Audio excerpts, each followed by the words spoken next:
The story begins in the 7th biosphere, where the city of Liang is suddenly attacked. A sharp warning siren echoes throughout the entire city, causing people to panic and scramble to find shelter. Moments later, countless blazing meteors pour down from the sky, like a rain of fire-carrying destruction. Yet amid the burning scenery, one strange object stands out: an azure blue crystal, completely untouched by flames. The blue crystal hurtles downward at incredible speed, as if it has a specific target within the chaos of the city. In the blink of an eye, it crashes directly into the body of a young man. The violent impact makes him spit out blood. Before he can even recover, the crystal slowly sinks into his heart, and a mysterious energy begins to pulse inside his body. The scene shifts to the present, where many students have gathered at the school's training ground. In front of them, a man delivers a speech, explaining that the students' only hope of becoming elite martial artists in the future is to enter the Hongji class. The instructor explains that the placement exam is modeled after the college entrance examination and consists of two parts: a written academic test and a martial arts assessment. The total score is 750 points, 225 points for academics and 525 points for the martial exam. He hopes everyone will apply what they have learned and answer carefully. He emphasizes forcefully, almost shouting, that only the top 10 students in the overall ranking will be able to enter the Hongji class. After that, he announces that the academic exam is about to begin and orders everyone to enter the exam hall in an orderly manner. As Chen prepares himself, his mind is crystal clear: this is his chance to become a martial artist.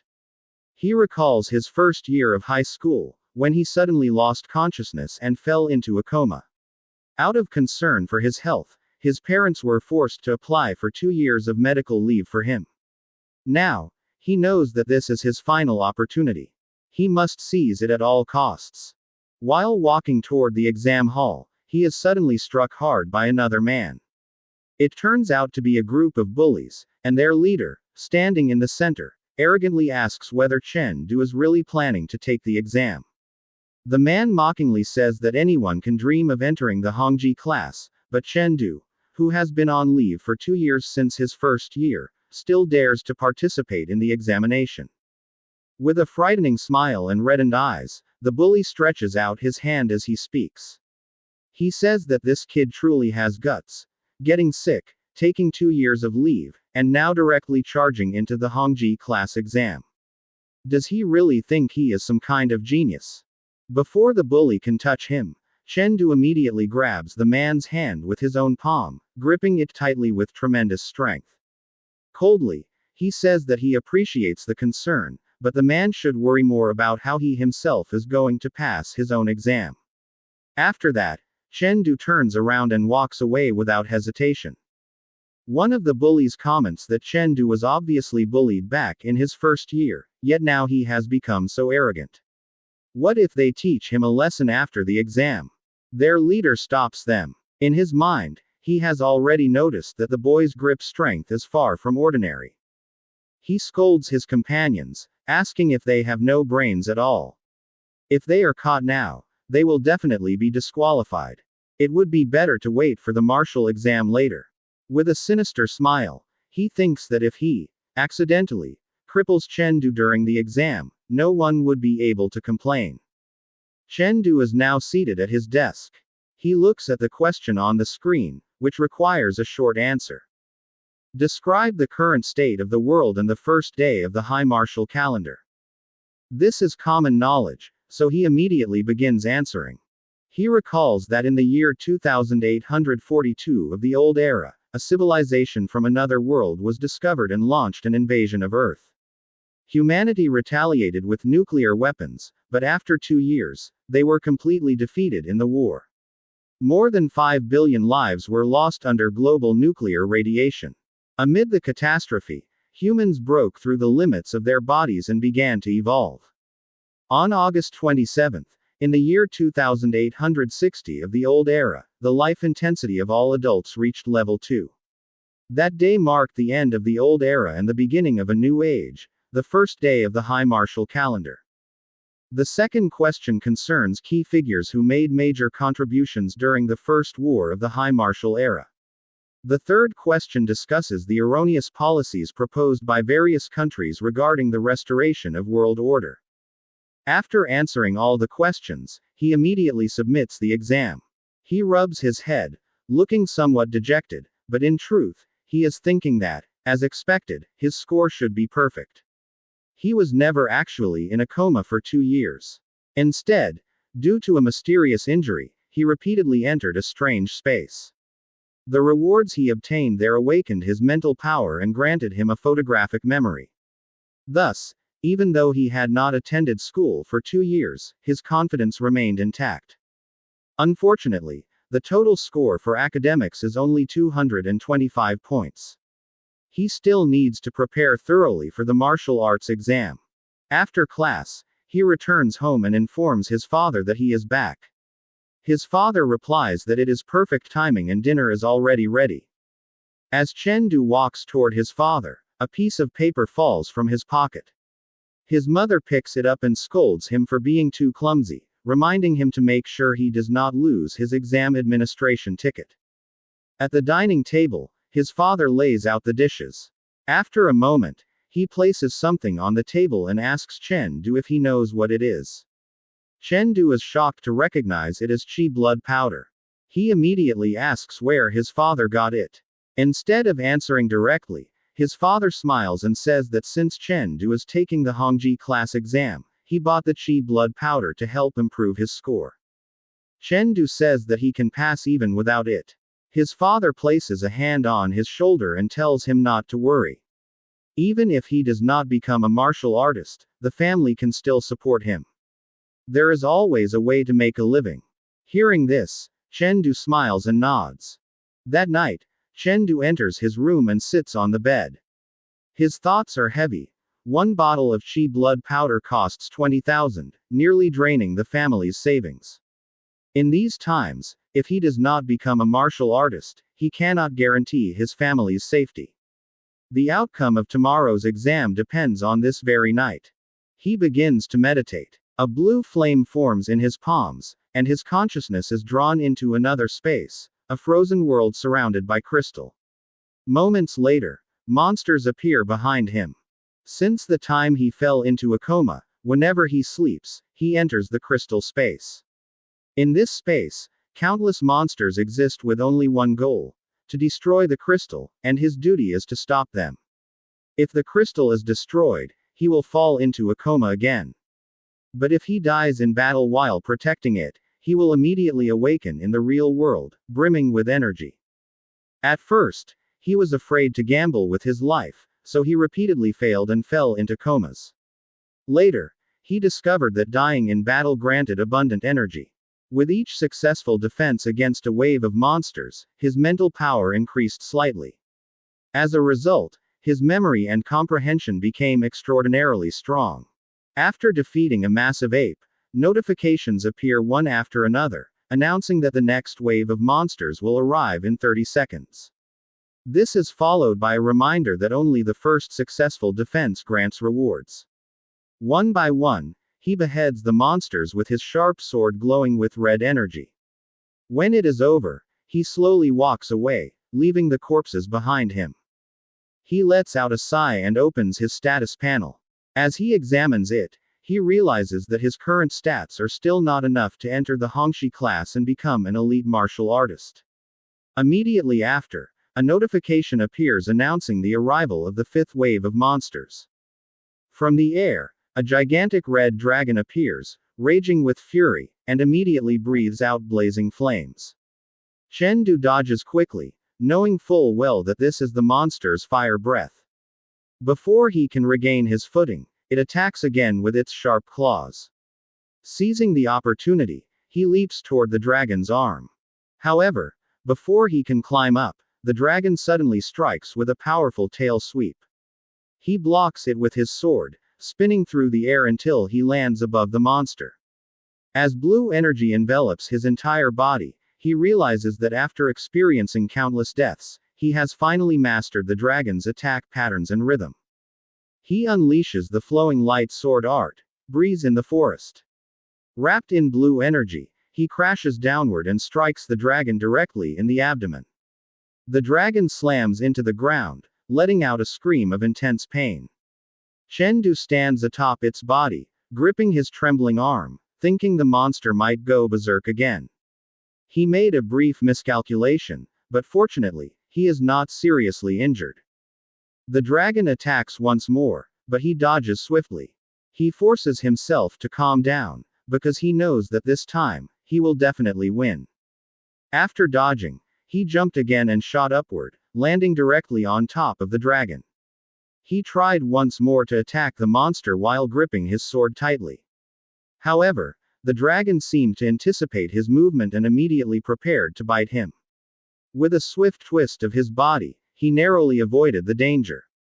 Before he could fully retreat, the dragon launched another attack, its strike nearly brushing his face. Even so, at extreme speed, he managed to evade it once again. What followed was the dragon's eruption of blazing flames, forcing him to retreat immediately.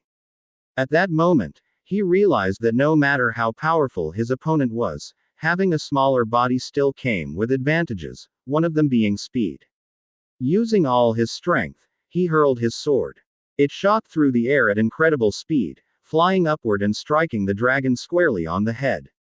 The monster let out a scream of intense pain as flames continued to pour from its mouth. He did not stop there.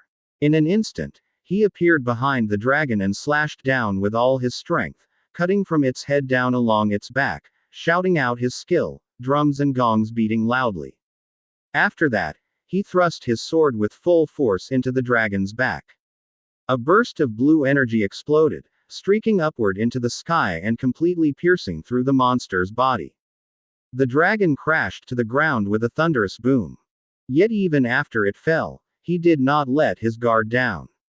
The protagonist unleashed another extremely powerful slash at the dragon's body. Then he left his sword embedded in the monster and stood silently behind it. At that moment, a notification appeared. It congratulated him. He had successfully defended against 5 waves of monster attacks, and as a result, his mental power level increased by 1. But that was not all. Another notification appeared. Because he had successfully completed 5 consecutive waves, he obtained the Void Immortal Visualization method. Chen was shocked. As for the increase in mental power, he had little to comment on, but a visualization method was a completely different matter. He recalled the explanation from before. A visualization method was an extremely rare technique that allowed one to actively cultivate mental power. Even if he could raise its level through system rewards, a method that could be used continuously was far more valuable. Another notification appeared, reminding him to prepare, as the next wave of monsters was approaching. Calmly, he turned around while catching his breath, then suddenly froze. His eyes widened as countless gigantic monsters came into view, each with glowing red eyes. The sight alone nearly overwhelmed him. It took him a moment before he fully opened his eyes again. He realized that all of them had higher life intensity levels than his, and there were far too many of them. It seemed he would not be able to pass this stage anytime soon. Because of this, he decided to temporarily set aside the battle and prioritize the visualization method. He took out the glowing book. Blue energy flowed out from it and streamed directly into his head. In an instant, he was transported into a strange dimension, standing alone and gazing upward. Before him was a terrifying existence, smiling, with small yet intensely red eyes. It was so enormous that he was no more than an ant by comparison, as if he could be crushed at any moment. As his body and face seemed to be suppressed by its presence, he suddenly understood. So this was why it was called a visualization method. All he needed to do was stare at the gigantic being. This was a trial. A mental trial. He remained in that state for several minutes.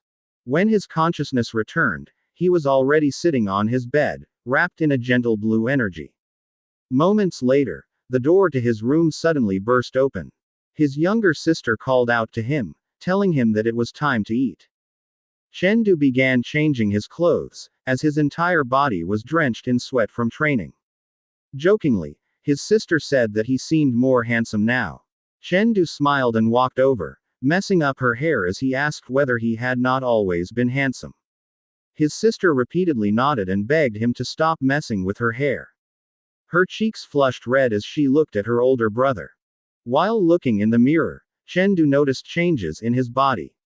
Only then did he realize that this was likely the effect of the void immortal visualization method. After breakfast, he prepared to leave for the exam. He said goodbye to his father and younger sister. His father advised him to be careful on the way. The scene shifted to Liang City No. 1 High School Gymnasium. Chen Du was stretching while thinking about how effective the void immortal visualization method was.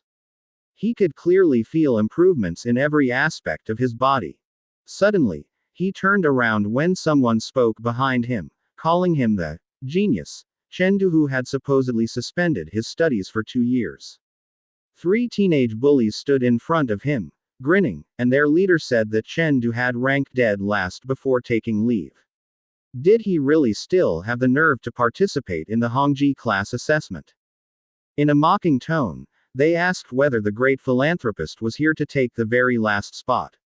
Chen Du replied seriously that it was still better than someone who could not even pass the academic subjects. One of the bullies flew into a rage and shouted, asking what he had just said. Chen Du merely smiled and replied that if he could not hear clearly, then he was not qualified to take the exam. The leader of the bullies was furious and warned him not to be too arrogant. Chen Du calmly replied that he had not named anyone. If it was not him, then there was no need to take it personally. Another boy stepped in to stop them, saying that the assessment was more important. If something happened and Instructor Ling arrived, they would lose much more. The bullies left in annoyance, but their leader threatened that he would come back for him later. The boy who intervened was nervous and said he was finished for sure, but Chen Du calmly said it was fine. The boy explained that Feng Rui was arrogant because his second uncle was the dean of student affairs. He also added that there were rumors that the dean had leaked the martial arts assessment questions to Feng Rui. Only then did Chen Du realize that he needed to be cautious of Feng Rui's schemes and those of certain teachers. Soon, it was announced that the martial arts assessment would be divided into a strength test and a combat duel. The examinees were split into groups of 10. Chen Du immediately lined up and told the boy behind him that the exam was about to begin. When they arrived at the strength test area, a massive device shaped like a giant bear stood before them, with the words, "Number 1, written on it. A last-place elimination system was implemented. Everyone had to strike the sandbag with full force. The one with the lowest score would be eliminated. The boy beside Chen Du complained about the sandbag attack. The last place in each group would be eliminated immediately. He said the strength test this year was excessively unfair. Chen Du remained silent, thinking that there was still a combat duel afterward and that he needed to conserve his strength. Using his speed, he gathered power in his fist and prepared for a powerful punch. Meanwhile, Feng Rui arrogantly said that this was easy and that he still had plenty of strength left. When the assessment began, both Chen Du and Feng Rui prepared themselves with determination. Feng Rui attacked first. His punch was powerful, and the sound echoed loudly, delighting his followers. They even boasted that it had almost reached 1,400 jin in strength. They were certain that their boss would take first place and believed that someone would be eliminated in this round. However, the bullies suddenly broke into a cold sweat when they heard an even louder booming sound and saw the punching bag fly up into the air. Some of them cursed in shock, asking what was going on. They could not believe that it had reached 1,500 jin of punching power, and from someone with only unpassed 5.1 life intensity. They wondered which class Chen Du belonged to. Was he really that strong? Why was his name not in the top 50 of the batch last year? Everyone's eyes widened as they stared at Chen Du. The boy jumped up in excitement and shouted. This was exactly what he had expected from his big brother. In his heart, he could not help but wonder, since when had Chen Du become this overpowered? The teacher observing the exam could not help but think deeply.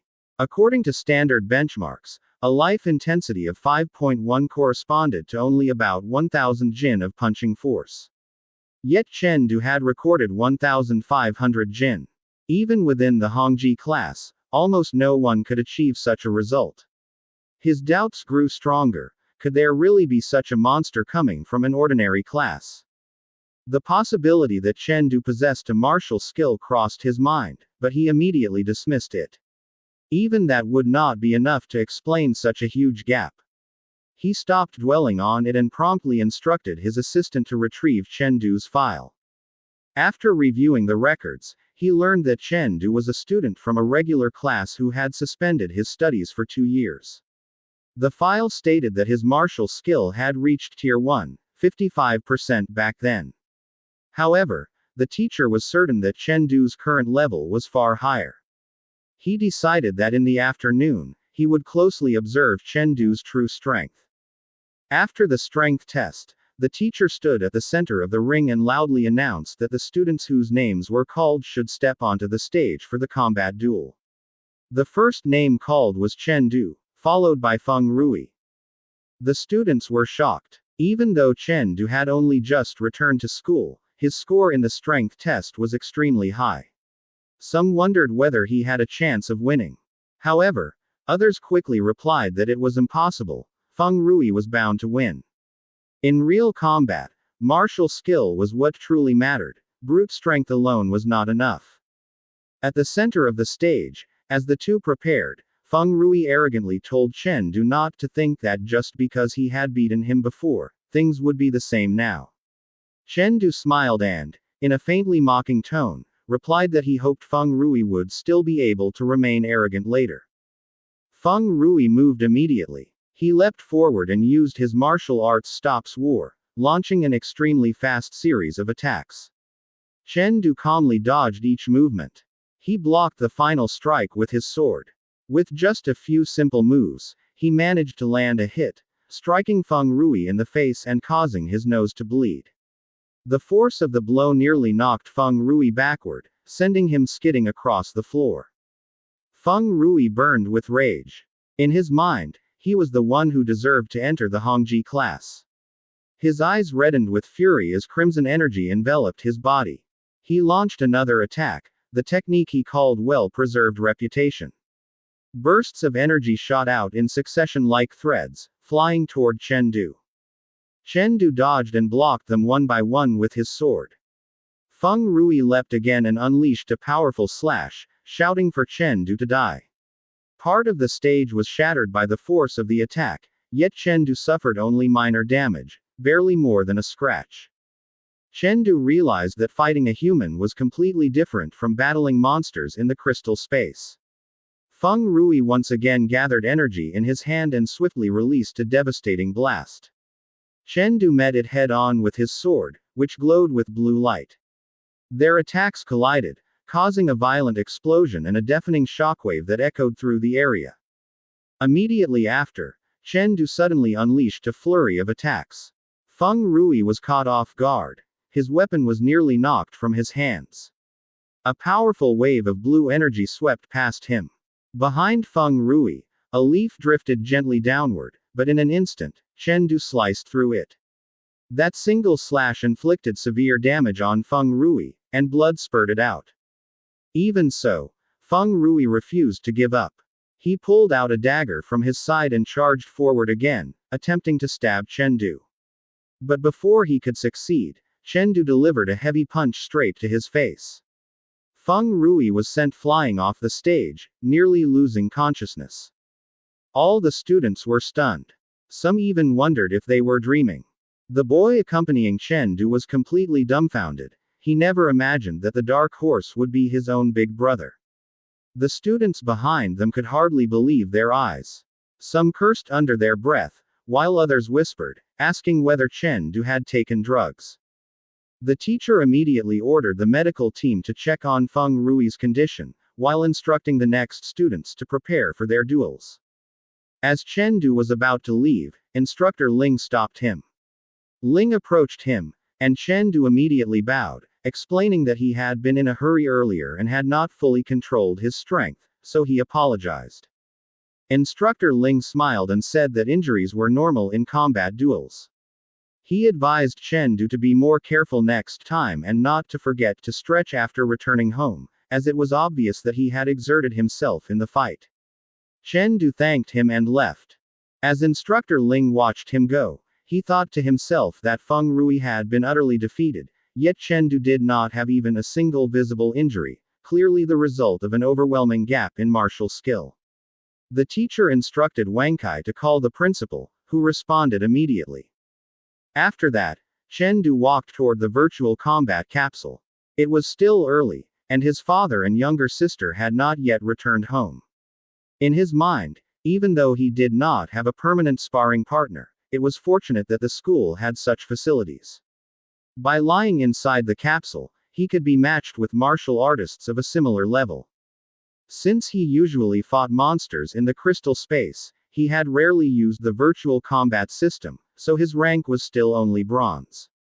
He plugged the capsule into the outlet, thinking that Feng Rui's humiliation would definitely not end here. Feng Rui would likely send people to harass him and try to stop him from entering the Hongji class. He quietly sat down and activated the virtual capsule. Combat records here were automatically registered in the Blue Star Youth List, an official ranking used for college and transfer examinations, and a recognized list of geniuses across all ecospheres of the world. Even within the Hongji class, only a few students were on this list. Thus, if he could enter it, he would surely gain an opportunity to enter the Hongji class through sheer strength. Upon entering the virtual space, he immediately put on a mask, a pig mask. He appeared in a vast open area and looked around, wondering where his opponent was. He did not realize that the opponent was already above him. A voice spoke, saying that his reaction was too slow. A woman dropped down from above, holding 2 daggers, ready to attack. Chen Du immediately blocked the woman's sudden attack. In a smooth and practiced motion, he parried her attack with his sword, enough to redirect the strike and prevent a direct hit. As a result, his opponent quickly retreated. The woman distanced herself, letting out a slight laugh, clearly pleased with Chen Du's reaction. She praised his quick reflexes, but at the same time warned him, this was not a school test. In a real battle, there was no need to wait to clearly see the opponent, much less to greet them before attacking. Those words struck Chen Du. Determined, he readied his sword. From its blade, a blue light gradually emerged, accompanied by the surge of intense martial presence. He firmly told the woman that he had learned his lesson, and this time, he would not give her another chance to attack stealthily. In an instant, he acted. He swiftly swung his sword, drawing a clear and bright blue wave of energy through the air. The woman easily avoided his consecutive attacks, each movement effortless. Yet on Chen Du's final swing, the sword's edge nearly passed across her face. Without hesitation, she suddenly shifted her position and used the pale dragon point thrust. The woman was surprised, questioning whether that was truly the pale dragon point thrust. It was clearly a piercing strike, but Chen Du executed it as if it were a continuation of the previous motion, not as a separate attack. The woman then kicked Chen Du with full force, sending him flying backward. While doing so, she sternly told him that the flowing light sword art should not be confined to a single form. One must contemplate the essence of the martial art itself. As he flew through the air, Chen Du reflected on her words. She was right.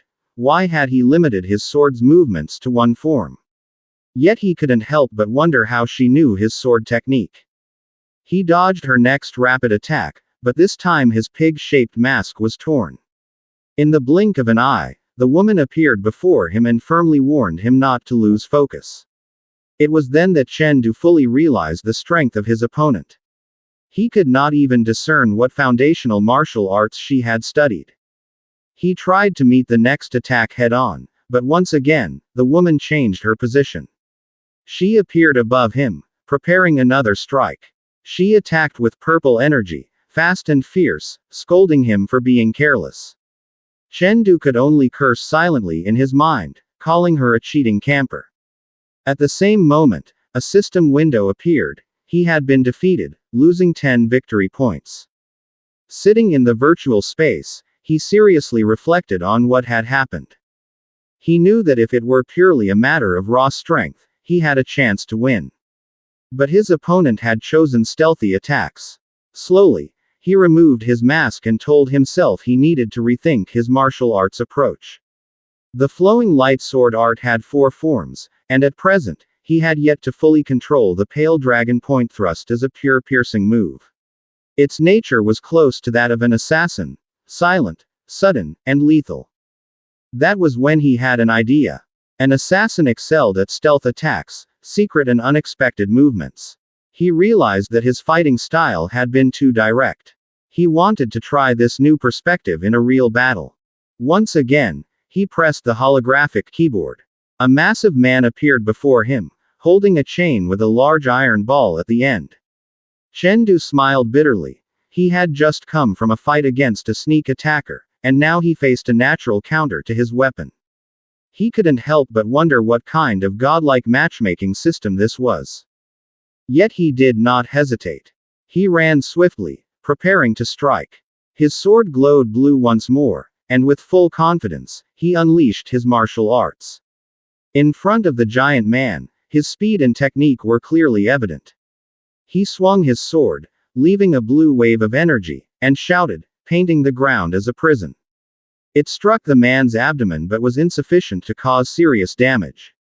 He immediately followed with an upward sword swing, using golden drums ringing to the heavens, striking the opponent's head directly. The giant man shouted in anger and told Chen that this was not how one used a sword.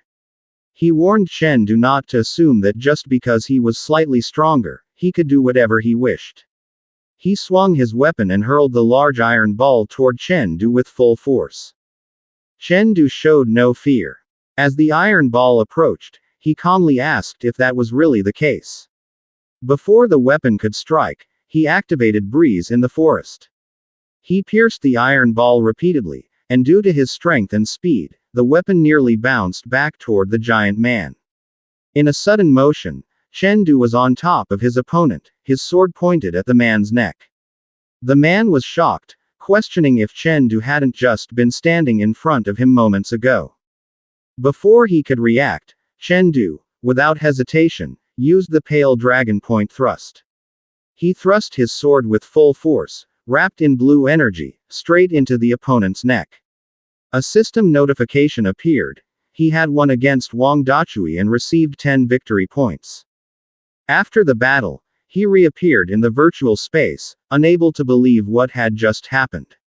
It was the first time he had successfully executed the pale dragon point thrust in a real fight.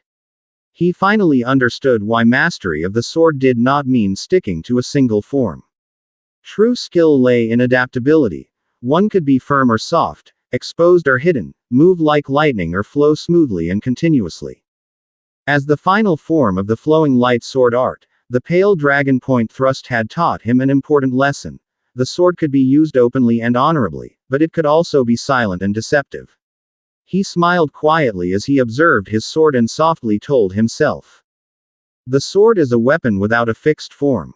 A system notification appeared, congratulating him. His skill had clearly improved. The flowing light sword art rose from Tier 1, 89% to Tier 1, 90%. More notifications appeared. His flowing light sword art had again improved. Seeing these messages repeatedly, Chen realized that real battles deepened his understanding and skill. Every attack, every defense, every movement carried a new lesson. Thus, within the virtual space, he wished to fight again and again, striving to understand the essence of the flowing light sword art. His battle continued until he felt hunger. At that moment, his bracelet suddenly vibrated. Another notification appeared.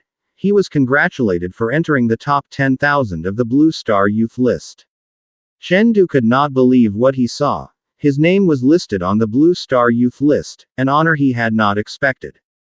He immediately requested the system to display all the details of his Blue Star Youth list. The data appeared.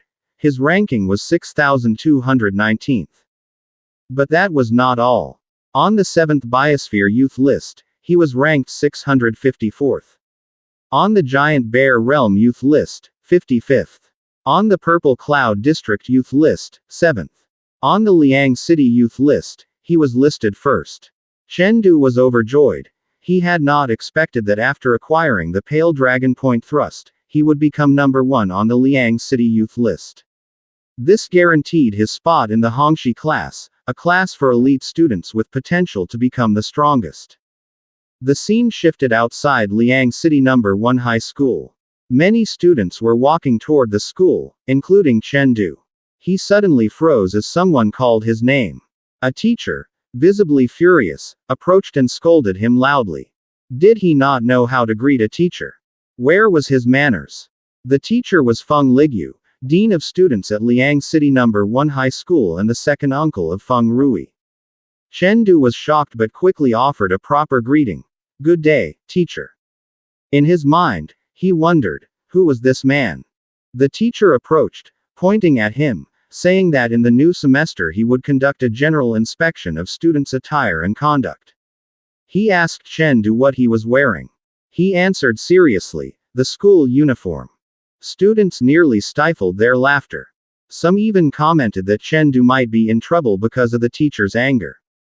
They knew Feng Rui had not yet left the hospital, and his second uncle would surely seek revenge.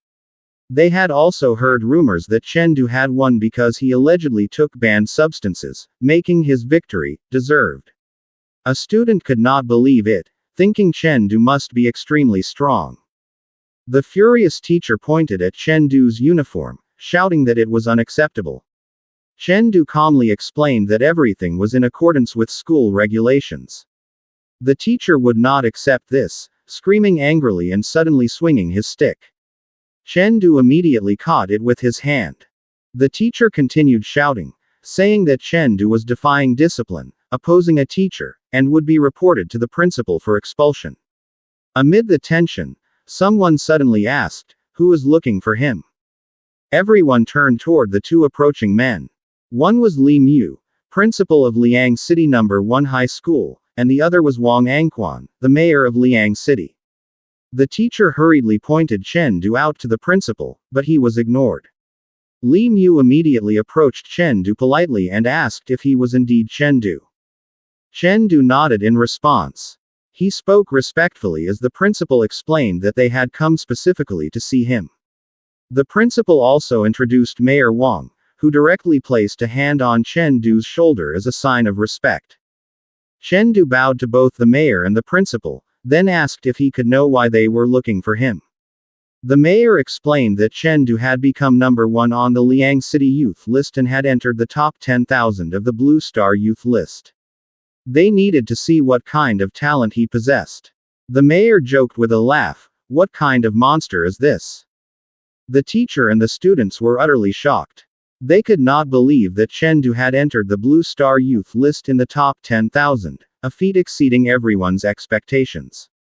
The entire school was thrown into shock when the news was finally confirmed. Chen Du was one of the rare few, 1 in 10,000, officially listed on the Blue Star Youth List. The announcement spread across the campus like lightning, leaving students frozen in disbelief. In that moment, everyone finally understood just how powerful Chen Du truly was. From the strength he had displayed, it was clear that he no longer needed any kind of enhancement to defeat Feng Rui. In a single instant, everything was overturned. The class that had once been mocked and dismissed as weak was completely humiliated. Because of this sudden turn of events, Chen Du was immediately summoned by the principal and instructed to report to the meeting room. There was an important matter to discuss. After the meeting, he was informed that he would officially return to the morning class. Teacher Ling would personally explain what Chen Du had learned the previous day and oversee his formal transfer. When the teacher who had belittled him earlier heard this news, they collapsed into a chair, shock and anxiety written plainly across their face. Inside the meeting room, the students respectfully greeted the mayor and the principal. The guests were then introduced. Senior students from Liang City number 2 High School and Liang City number 1 High School. Among them were Lu Bo and Morit, both well-known figures on the youth list. For a brief moment, their eyes met Chen Du's. None of them recognized one another, yet an unmistakable tension filled the air the instant their gazes crossed. The mayor spoke directly and laid out the plan. 100 cities under the Purple Cloud District would hold a large-scale competition for high school seniors. Each city would send its 3 strongest students, selected based on official data recorded at 6 o'clock the previous evening. The tournament would be overseen by a martial artist above level 15 and hosted at City Number 1 High School. The mayor went on to explain that the top 10 participants of the 100 Cities War would receive significant rewards, bonus points for the college entrance exam and substantial cash prizes, starting at 10 points and 100,000 yuan. As Chen listened, his expression grew serious. He was beginning to grasp the true weight of this competition. The mayor asked who was willing to participate. Morit questioned why virtual combat would not be used. The mayor explained that real combat was far more effective, and martial artists would be present to ensure safety. Participants would wear specialized protective suits and use standardized life intensity levels. Even so, the danger could not be completely eliminated. In his mind, Chen calculated quickly. At his current level, he was already within the top 20 of the entire district, and with his rapid progress, reaching the top 3 was not impossible. The mayor added that even failing to reach the top 10 would still be valuable, as the experience would allow them to measure their strength against their peers. There was no need to place excessive pressure on themselves. Without hesitation, Chen declared that he would participate. Lu Bo and Morit followed, both choosing to join as well. The mayor was pleased and emphasized that true heroes are forged in youth. He informed them that they would be notified once the departure schedule was confirmed and dismissed them to return to class. As Chen walked back to the classroom, he remained deep in thought. He knew that if he could place within the top 3 of the 100 Cities War, his parents would no longer have to exhaust themselves working from morning until night. With that in mind, his goal became crystal clear. No matter what, he had to reach the top 3. When he arrived at the Hongji class, he immediately noticed that the desks and seats were no longer assigned by name, unlike his previous class. He sat down in an empty seat, but before he could settle in, a large student suddenly shouted at him and ordered him to move.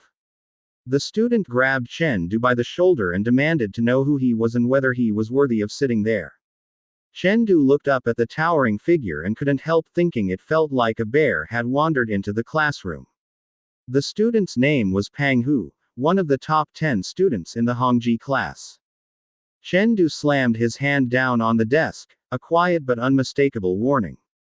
He met Pang Hu's gaze head-on, fearless, which clearly caught Pang Hu off guard. Chen couldn't help wondering what era this was, and whether such blatant bullying still existed in schools. Before the situation could escalate further, a hand suddenly appeared between them. Morit stepped in calmly and reminded Pang Hu that it was Chen first day and that he wasn't yet familiar with the rules of the Hongji class. Chen quietly assessed Pang Hu's strength and realized that his life intensity was at least 2 levels higher. Pang Hu sneered and remarked that Chen had simply gotten lucky, allowing him to walk away for now.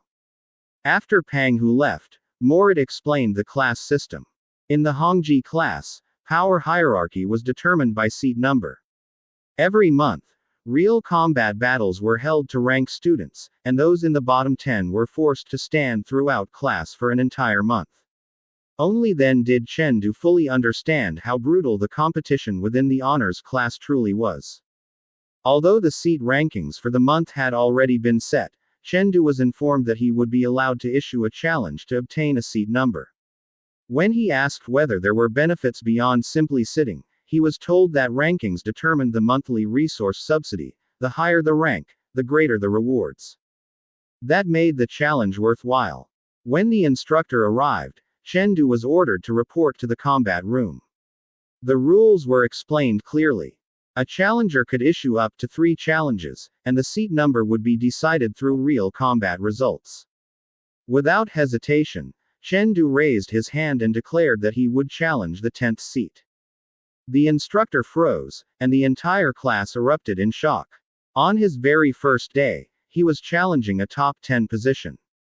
To many, It seemed like reckless confidence. Yet for Chen Du, the reason was simple. The resource subsidy for 10th place was 50% higher than that of 11th. The risk was worth taking. Pang Hu stepped forward with a laugh, mocking Chen Du and telling him not to cry when he lost. Chen Du calmly confirmed whether Pang Hu was indeed ranked 10th, and Pang Hu answered without hesitation.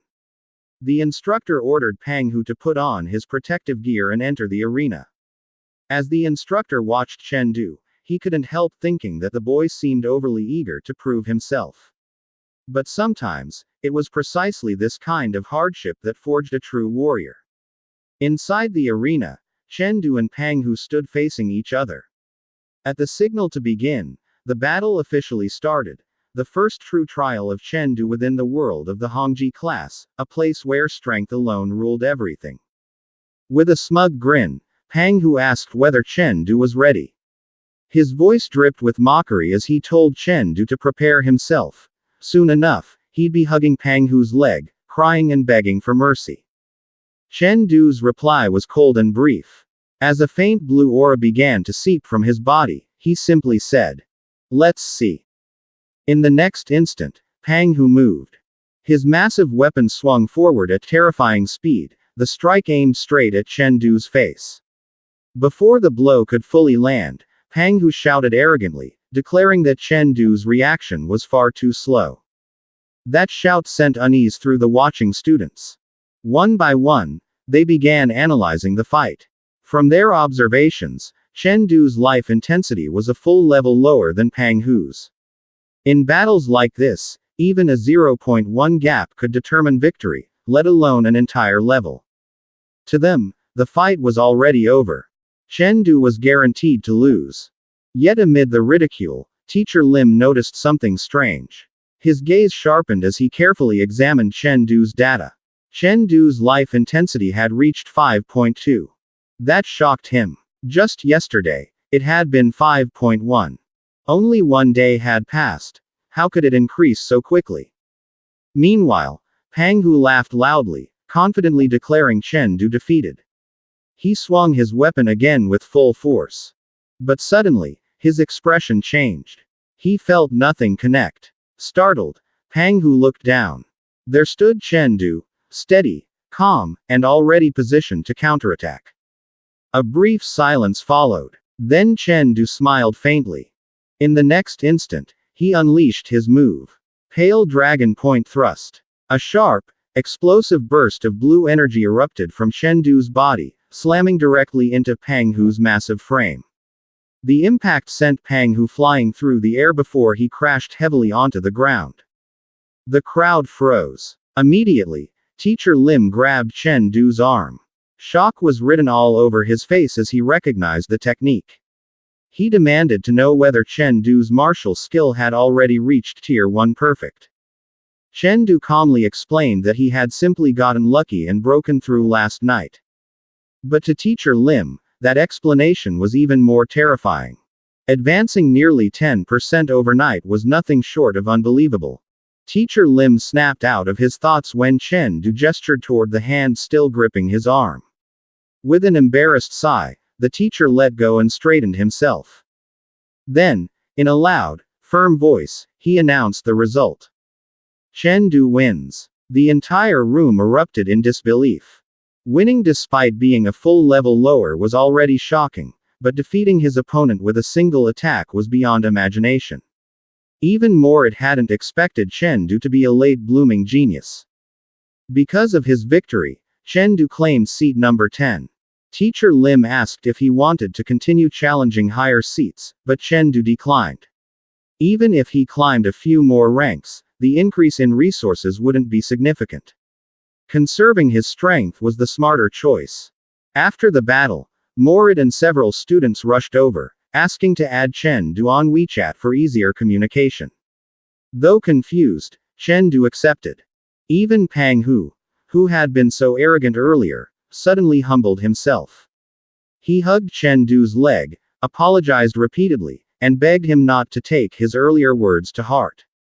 Chen Du said nothing. In his mind, Pang Hu was simply someone who knew when to bow, and when to stand tall. What Chen Du didn't notice, however, was Teacher Lim's serious gaze, fixed firmly on him. Suddenly, Teacher Lim called Chen Du over and told him to come to the office after class. After class ended, the scene shifted to the principal's office. A knock sounded. The principal called them in. Teacher Lim entered first, followed by Chen Du. Without wasting time, Teacher Lim asked whether Mount Everest Martial Arts University and Mount Tai Martial Arts University still had slots available for early special admission within their ecospheres. The principal was startled. He invited them to sit before asking why Teacher Lim brought this up. Teacher Lim explained that he wanted Chen Du to attempt the early special admission path. The principal reminded them that both universities were among the top 8 famous schools. The minimum requirement was clear: Tier 1 perfect martial skill. Chen Du was still 1% short. That last 1% was an extremely difficult threshold to cross. But Teacher Lim insisted on trying. After all, the school had an instrument capable of measuring martial skill precisely. With a sigh, the principal remarked that Teacher Lim was as stubborn as ever. Still, he pointed to the instrument and explained that its maximum detection limit was Tier 1 high stage, more than enough for testing. Teacher Lim instructed Chen Du to repeat the attack he used during the seat-ranking battle. Chen Du calmed himself and closed his eyes. When he opened them, he stepped forward, tightened his grip, and unleashed Pale Dragon Point Thrust. A terrifying surge of blue energy exploded outward. A violent blast echoed through the room. The instrument shattered completely. The principal turned pale as the device's head flew off and nearly struck him. He stared in disbelief at the wreckage. Teacher Lim explained that he hadn't expected this either. Just yesterday, Chen Du had still been Tier 1 high stage. But overnight, he broke through. He was now fully Tier 1 perfect. Chen Du quickly apologized for destroying the instrument. But Teacher Lim waved it off, declaring that Chen Du was a true combat genius. His battle instincts were terrifying, as if he had been forged through countless life and death struggles. In all of Teacher Lim's years of teaching, he had never encountered a student with such presence. Those words sent a chill through Chen Du. From that moment on, the principal designated him as a priority student. His training resources were temporarily raised to seat number 1 level, and the school planned to endorse him for early special admission through the 100 Cities Hegemony tournament. As long as he placed in the top 3, his admission would be almost guaranteed. Chen Du asked what early special admission meant. Teacher Lim explained that the normal college entrance exam required a life intensity of at least 6.5, nearly impossible to reach in such a short time. But through special admission, reaching Tier 1 perfect 1 month before the exam was enough.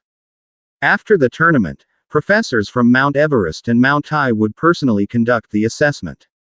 Chen Du then asked whether he could still take the normal entrance exam even if he passed special admission. When asked which university he preferred, he quietly named Mount Huang Martial Arts University.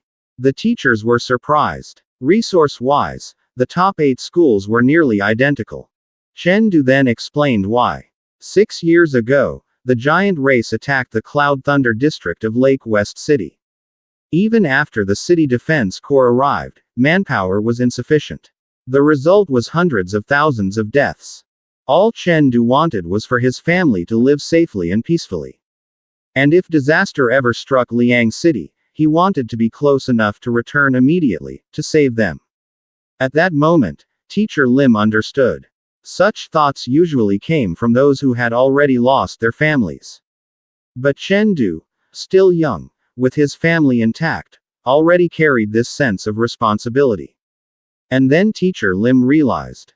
Chen Du was someone capable of bearing immense responsibility. Chen Du explained that he had been considering the 2 schools as backup options. If he failed to enter Mount Huang Martial Arts University, he thought he could enroll in one of them instead. However, the principal immediately told him that this wasn't possible. Once he chose the early special admission route, he would be required to sign a binding agreement with the school, locking in his enrollment. At that moment, Teacher Ling gently placed a hand on Chen Du's shoulder and clarified the situation. If Chen Du managed to place in the 100 Cities Hegemony tournament 1 month later, admission into those 2 schools would be almost guaranteed. The calculations had already been done for him.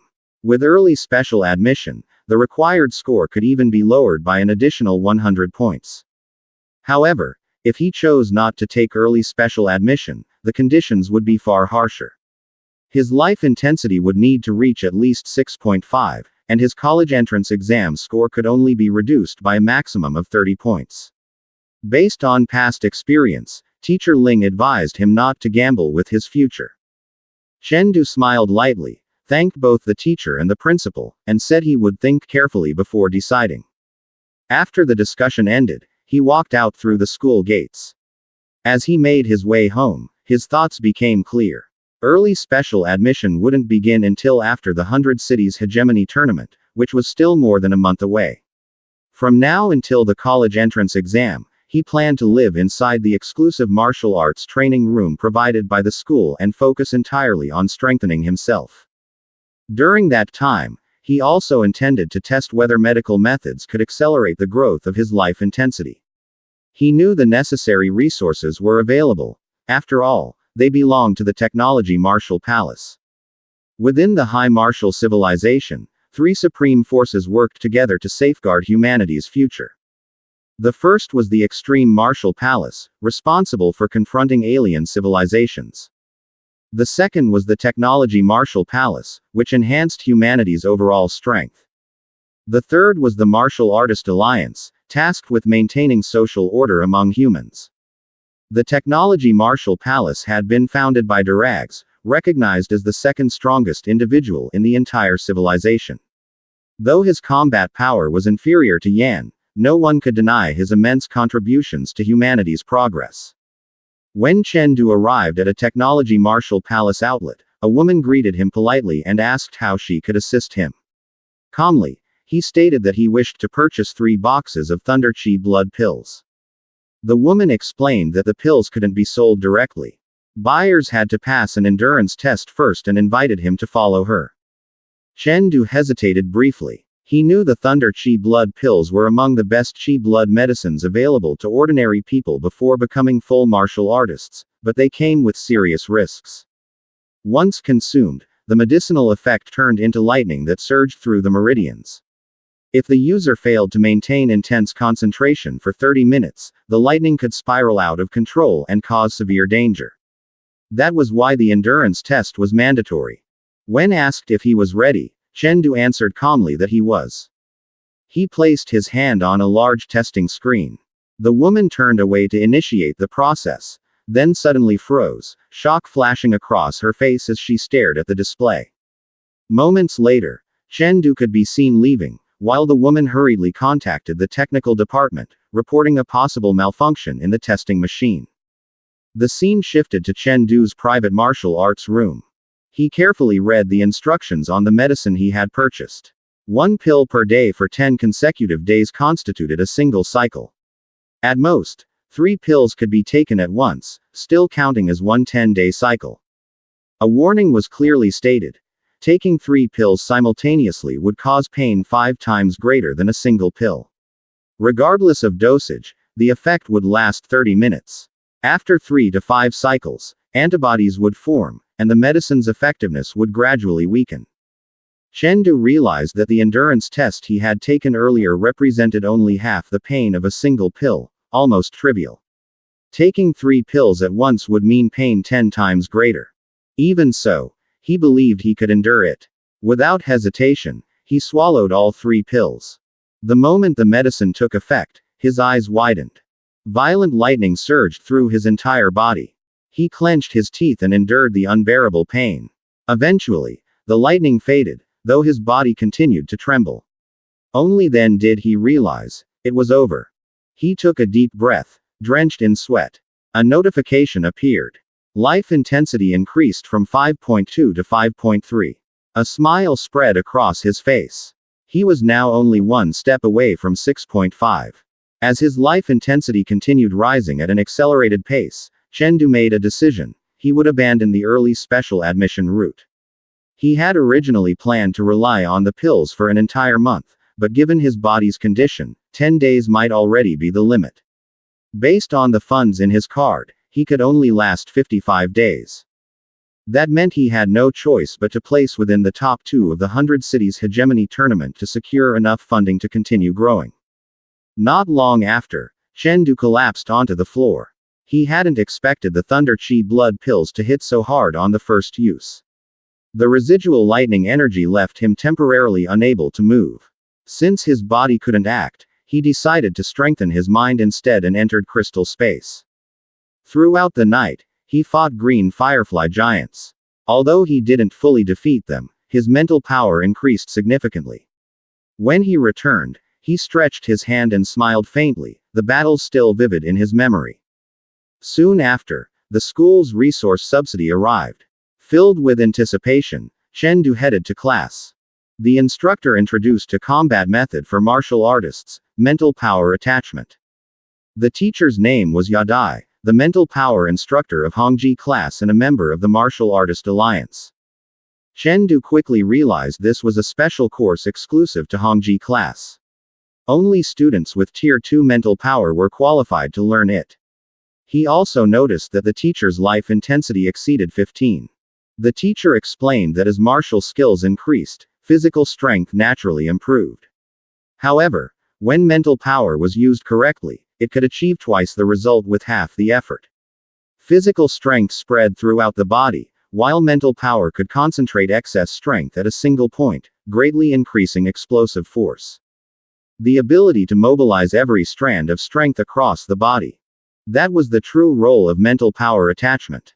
Chen noticed that none of the students seemed surprised. Clearly, most of them had already learned and mastered this technique. Still, the teacher reminded them that before mental power reached Tier 10, the amount of physical strength it could harness remained limited. For that reason, he didn't recommend focusing on it excessively. For high college entrance exam scores, life intensity remained the priority. Afterward, the teacher produced a short flute and announced that he would measure everyone's mental power using Song of Exhaustion. He instructed all students to stand and expressed hope that their results would surpass those of the previous semester. He also stated that Chen participation was optional and wouldn't affect his exam score. Chen was surprised. Clearly, the teacher assumed that with only Tier 1 mental power, he would fail the moment the flute sounded. Even so, Chen chose to participate. In the teacher's mind, youth were naturally competitive. Mental power wasn't something easily mastered, and many students in Hongji class struggled with it. Still, since Chen was being observed by Ling Yun, the teacher planned to offer guidance if he failed. Before beginning, the teacher instructed everyone to focus completely and use all their strength. The Song of Exhaustion would drain both body and mind simultaneously. The students responded in unison, signaling their readiness. After the entire class confirmed their agreement, Teacher Yadai slowly raised her flute and brought it to her lips. The moment the first note sounded, a deep and resonant tone filled the room, carrying an unusual sense of power.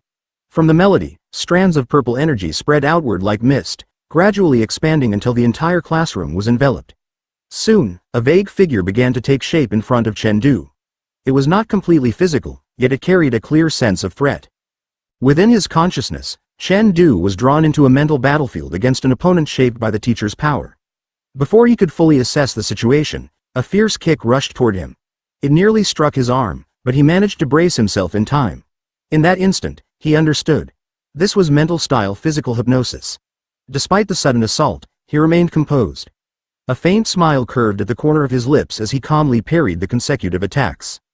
Teacher Dai quickly noticed Chen unusual calmness. He showed no panic, not even the slightest frown. She realized that his mental power was far more resilient than she had initially estimated. The heavy pressure she exerted seemed no more burdensome to him than eating or drinking. As the flute continued to play, she quietly decided to increase the intensity of the mental pressure to test his true limits. Across the room, the situation was completely different for the others. Knees began to weaken. Some students could no longer stand upright. A few cried out in exhaustion, while others clutched desks for support to avoid collapsing. Several openly admitted they could not endure it any longer. To Teacher Yadai, this was not surprising. She had expected that most of them would not last under such strain. When she turned her focus back to Chen Du, she saw that although his body trembled slightly, he remained standing. He did not give in. Her curiosity deepened. Murmurs spread among the students. How could Chen Du still stand under this level of mental assault? She knew that Chen Du's family was not wealthy, making it almost impossible for him to rely on mental enhancement items. That led her to consider whether he possessed an innate talent for mental cultivation. Martial arts and mental power followed entirely different paths, and it was rare for someone to excel in both. In all her experience, she had never encountered a student quite like this. Meanwhile, Fang Hu could no longer withstand the pressure. Breathing heavily, he dropped to his knees and grabbed a desk to keep from collapsing. Even in his exhaustion, a faint smile appeared on his face. To him, Chen Du's endurance proved that his earlier defeat had not been due to weakness. His opponent had truly been strong. Suddenly, a loud thud echoed through the classroom. Everyone turned to see that the class number 1, Morid, had fallen to the floor. In that moment of defeat, he realized that Chen Du's dominance was not limited to physical strength. His mental power was equally extraordinary. If only his background had been different, he might have had the ability to enter one of the top 3 universities. Teacher Ya Dai could not conceal her shock. The top student had collapsed at level 6, yet Chen Du had endured into level 7. Determined to witness his ultimate limit, she raised the mental intensity by another level. Standing with his eyes closed, Chen Du's breathing grew heavy. In his mind, the towering image of a muscular man appeared, preparing for a final assault. A moment later, it charged forward. The force of the punch drove him back. When an even stronger strike landed, it felt as though he had been thrown from his position. He abruptly opened his eyes. Sweat soaked his forehead, and his breathing was uneven. He bent slightly, feeling a weight that pressed not only on his mind but on his physical body as well. He now fully understood that a mental battle could produce real effects on flesh and bone. Teacher Ya Dai fell into silent contemplation. Mental power exceeding one's life intensity was rare. Combined with Chen Du's high martial arts talent, it formed a nearly unseen pairing. In her view, he might walk the path of mental immunity, using his own strength to shatter opponents. A perfect warrior against the Big Eye civilization. After class, in the principal's office, the principal's voice rang out in disbelief upon hearing of Chen Du's dual talent. Teacher Ya Dai confirmed that she had personally witnessed everything. Teacher Ling added that he had spoken with Chen Du and believed the young man had the potential to reach level 20 and become a soaring martial artist. Teacher Ya Dai questioned whether such a level truly still existed and whether soaring martial artists could literally fly. The principal nearly held his head in excitement as he explained that a soaring martial artist was 1 in 10,000 favored by fate. It was a realm suited for geniuses like Chen Du. It would be a waste if he stopped at the top 8 famous schools. He should aim for one of the 3 top-tier martial arts universities that did not recruit through the regular entrance examination. He mentioned that after the 100-city hegemony tournament, Black Dragon Martial Arts University would hold a freshman selection in Cyber City. He instructed Teacher Ling to encourage Chen Du to participate, and Teacher Ling readily agreed. Later, in the faculty office, Chen Du politely asked if he had been summoned. Teacher Ling asked whether he was familiar with Black Dragon Martial Arts University. Chen Du replied that he knew it was among the top 3 institutions but lacked detailed knowledge. The teacher explained that it did not accept students through the regular entrance exam and only selected outstanding geniuses. To become a soaring martial artist, one needed a life intensity of 9.9 and Tier 1 mid-stage strength. Yet even among high school martial artists, only about half reached the mid-stage. Although qi and blood medicine could raise life intensity, not everyone could afford it. Many could not even purchase basic qi and blood milk, and by the time they earned enough money, their bodies might already have passed the optimal period for such cultivation. When asked whether he wished to try, Chen Du took a deep breath and answered seriously that he would attempt the selection. Internally, he understood the weight of possibly leaving his family behind, but he also knew he had to face this opportunity. Teacher Ling placed a hand on his shoulder and told him to give it everything he had. He could treat the top 8 famous schools as a safety net through early special admission while striving for a higher goal. With only 1 month remaining before the 100-city hegemony tournament, Chen Du decided to focus entirely on that objective. The next morning at home, his mother called him for breakfast. His sister noticed that something about him had changed in recent days. His posture was straighter, and his expression was harder to read. At the table, he informed them that he would temporarily leave at school to concentrate on training for the upcoming tournament. His mother reminded him not to neglect rest. His sister wondered why he had not moved earlier. He explained that every Hongzi class student had a personal martial arts room with resting facilities, and he now had sufficient resources. His father encouraged him to train diligently. After finishing his meal, Chen Du said goodbye and stepped out of the house. As he walked away, his family watched with hope and trust in their eyes, reminding him to take care of himself and give everything he had to reach first place. As soon as Chen Du stepped onto the campus, he did not slow down. His pace was steady and purposeful, and in his mind he repeatedly went over the resources allocated to him: 90 bags of Qi blood milk, 30 Qi blood pills, and 4 packs of perfect Qi blood powder. All of them were stored in the martial arts room, available for him to use at any time. By his estimation, their total value would not be less than 50,000. It made him realize even more clearly that the path of martial arts was not measured by diligence and talent alone. It required substantial financial support as well. When he reached his room, he first organized his belongings neatly before deciding to devote more time to training. Simply attending classes would not be enough. If he wanted to secure his position, he had to invest more effort into actual practice. After putting everything in order, he headed straight to the training area. Standing in the center, he instructed the robot to increase the gravity to 5 times the normal level. The robot responded immediately and activated the mode. In an instant, the entire space grew heavy. The air itself seemed denser. A thin layer of blue energy wrapped around Chen Du's body as he adjusted his grip on his sword. The pressure felt as though an enormous force was pressing down on him. Under such conditions, every movement had to be precise and controlled. The robot announced that the 4th round had begun. Chen Du raised his sword and faced the first wave of attacks. He knew that under extreme gravity, directly clashing with brute force was dangerous. A single miscalculation could injure his muscles or even fracture a bone. Instead of confronting the robot's strength head-on, he redirected the punches and used careful movements to conserve energy. A heavy punch shot toward him, but he narrowly avoided it.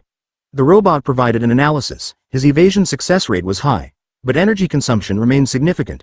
Before he could fully reset his stance, the robot attacked again, striking high with a punch while delivering a low kick at the same time, effectively sealing off the usual escape paths. Chen Du did not panic. Instead, he incorporated the gravity into his strategy. Just as the kick was about to land, he leapt upward, dodging the punch, and with the added weight pulling him down, he precisely landed on the robot's shoulder. From that position, he launched a swift counterattack. His sword connected, forcing the robot to stagger back slightly as a faint trail of smoke rose from its side. The robot's movements changed. Its eyes glowed red as it announced a shift to its final protocol. Suddenly, it accelerated and charged again. Under 5 times gravity, Chen Du struggled to keep up with the increased speed. He was gradually cornered by the relentless assault and eventually slammed to the ground. Recognizing the outcome, he called out to the robot, "Little bear," to deactivate the gravity mode. Moments later, the pressure in the room returned to normal. He sat down and began cultivating. He could feel that his physical endurance had reached its limit for the day.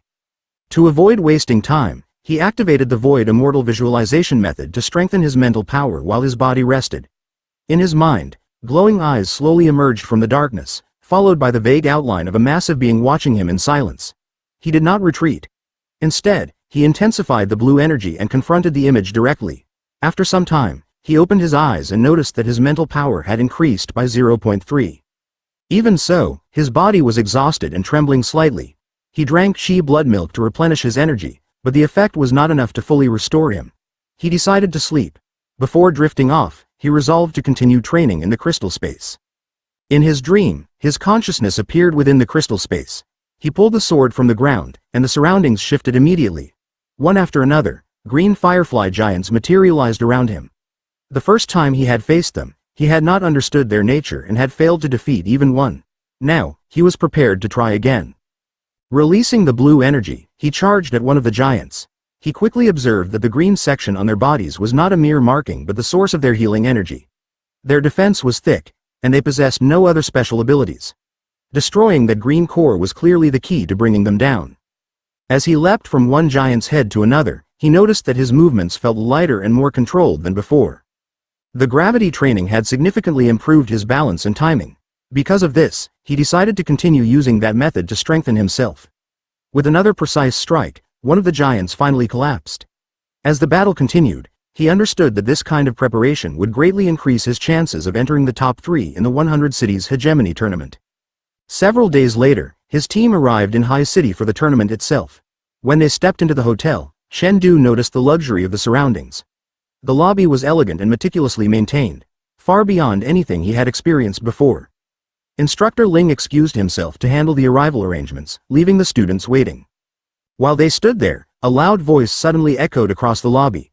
Chen Du turned and saw a student with his hair tied back arguing angrily with the receptionist.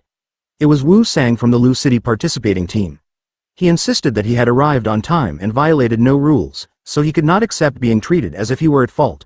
He demanded a clear explanation, but the receptionist, visibly nervous, struggled to respond. Wu Sang took a deep breath and slowly placed his hand on the hilt of his sword. From his posture and the tension in his shoulders, it was obvious that if the matter could not be resolved with words, he was prepared to settle it by force. Lu Bo and Morit were stunned when Chen Du remarked on the overwhelming power of that man's sword intent. In his estimation, the stranger's martial arts level was likely no lower than his own. This left the two questioning if it was truly possible for someone who looked like a simple country local to possess such elite skill. Amidst the rising tension, Zhou Xiaogu, a member of the High City participating team, suddenly spoke up. She gave a sharp command to settle the matter, make him sign it. As for his teammates, consider them forfeited. Everyone turned to look, gasping as they recognized the speaker. It was the Sea Princess. Cries of shock erupted from the crowd. Many noted she was even more stunning in person than in her photos. Some recalled seeing comments online claiming she wasn't photogenic, and seeing her now, they realized those rumors were true. The camera simply couldn't capture her real beauty. Chen Du was visibly startled to hear she was the Sea Princess. Noticing this, Morit nudged him, asking if he had a crush. Morit quickly advised him to give up on that dream immediately. Her name was Zhou Xiaogu, the only daughter of Principal Zhou Cheng of High City No. 1 High School. In terms of family power, wealth, reputation, and raw talent, she stood at the very peak, a true, favored child of heaven. According to Morit, Chen Du didn't stand a chance. But Chen Du was deep in thought. He felt certain he had seen that face before. Suddenly, it clicked, she was the cunning camper who had ambushed him in virtual combat, the girl who sold nuclear bombs. Her face was identical. Back then, he assumed her avatar was a system-generated masterpiece. He never imagined a real person could actually be that beautiful. Morit grew even more confused when he saw Chen Du start to smile. Chen Du smiled with a new sense of determination, amused by the irony of meeting an internet friend in real life. However, he was sure she wouldn't recognize him. In their previous encounter, her martial arts technique was a step above his, reaching Tier 1 perfect. He wondered just how strong she had become since then. He realized now that joining the 100-city hegemony tournament was definitely the right move. A short while later, as hot tea simmered on the table and the team relaxed on the sofa, Teacher Ling spoke up. He informed them that the team leader had called a meeting to announce that this year's rules had changed. Before the elimination rounds, a badge snatch battle had been added. The three teammates asked for clarification, and Chen Du pressed for the specifics. Teacher Ling explained that the tournament would span 3 days with 3 distinct rounds. The first round, the badge snatch battle, would take place the following day over the course of 13 hours inside a forest. They needed to collect badges inscribed with 2 characters, High, and Martial. Once the badges were secured, they had to reach the finish line to report. A team's success would depend on how many members made it to the end. When Chen Du asked about the total number of badges, Teacher Ling revealed there were only 50 High badges and 50 Martial badges. This meant a maximum of only 50 teams could pass. Consequently, at least half of the participants would be eliminated on the very first day. The second round would be a 1 versus 1 elimination tournament. Teacher Ling warned that there would be very little rest. 150 contestants would battle throughout the day to narrow the field down to the top 10 for the final round. While opponents would be chosen randomly, the system would ensure that teammates would not have to fight each other. Lu Bo and Morit breathed a massive sigh of relief at that news. Both were thinking the same thing. Thank goodness we don't have to face that madman Chen Du. As Teacher Ling described the rewards of gold and jewelry, he added that the third round was the top 10 battle. Reaching this stage practically guaranteed success, as everyone in the top 10 would receive bonus points and cash rewards. Breaking into the top 3, however, would depend on their physical condition. 3 days of continuous combat with almost no rest and the constant threat of injury would take its toll. The winner of the top spot might not necessarily be the strongest in a one-on-one fight, but they would certainly be the one with the most comprehensive overall strength. He then emphasized a critical point: killing was strictly forbidden, both in the competition and in real life. This was a rule to be followed for a lifetime. Their true enemies were from an alien civilization, so he sternly commanded them never to point their weapons at their fellow humans. On the day of the battle, they would wear special suits to equalize everyone's life intensity. Teacher Ling added that the team leaders would enter the area in secret to act as protectors. However, he warned them that if he was forced to intervene, it meant they were officially eliminated. Tomorrow depends on you, he told them. Believe in yourselves, no matter what happens, you are the best. The three responded with a confident roar of agreement. The next day, at High City No. 1 High School, Chen stood amidst the crowd in front of what appeared to be a massive forest. He wondered if it was actually a real woodland. In the center of the gathering, Principal Zhou Cheng stood and announced that everyone had arrived. He introduced himself as the principal and one of the organizers of the tournament.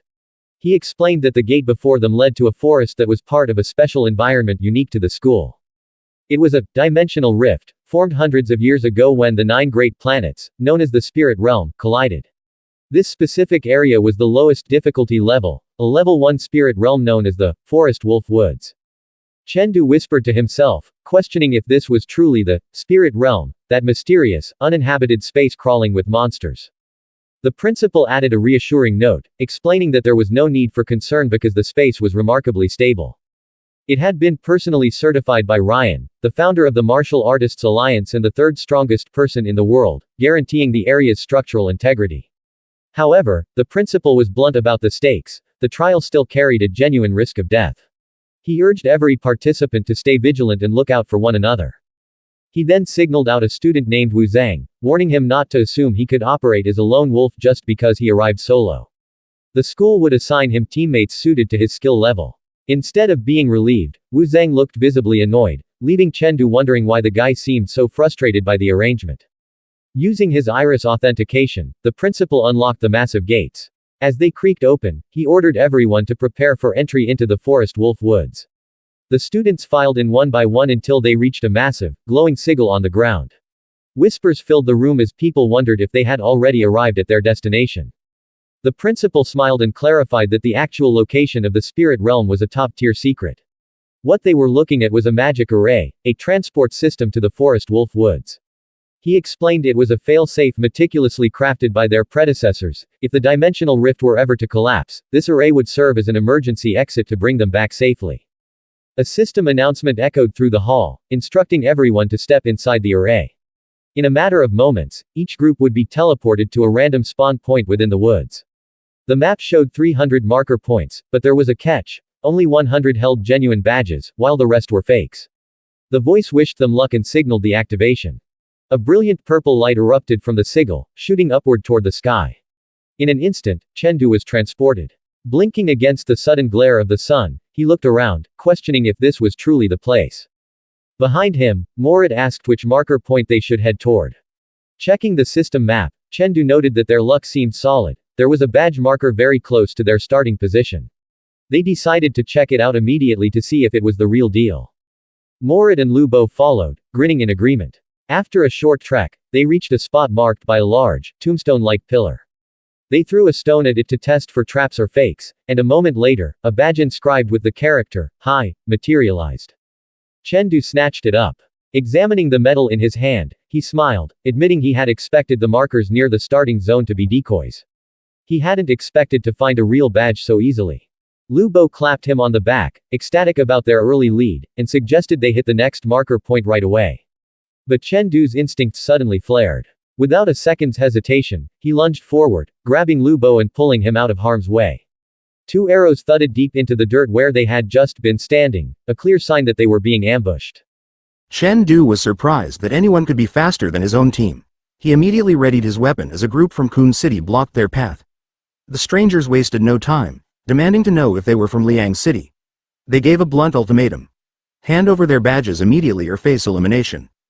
Based on the red markings on their arms, Chen Du realized these students were indeed from Kun City. They hailed from a developed metropolis, and their reputation for power preceded them. In this world, the larger the city, the more formidable its students usually were. Meanwhile, in the auditorium of High City No. 1 High School, spectators noticed that a confrontation was already brewing. It had been less than 10 minutes since the participants entered the arena.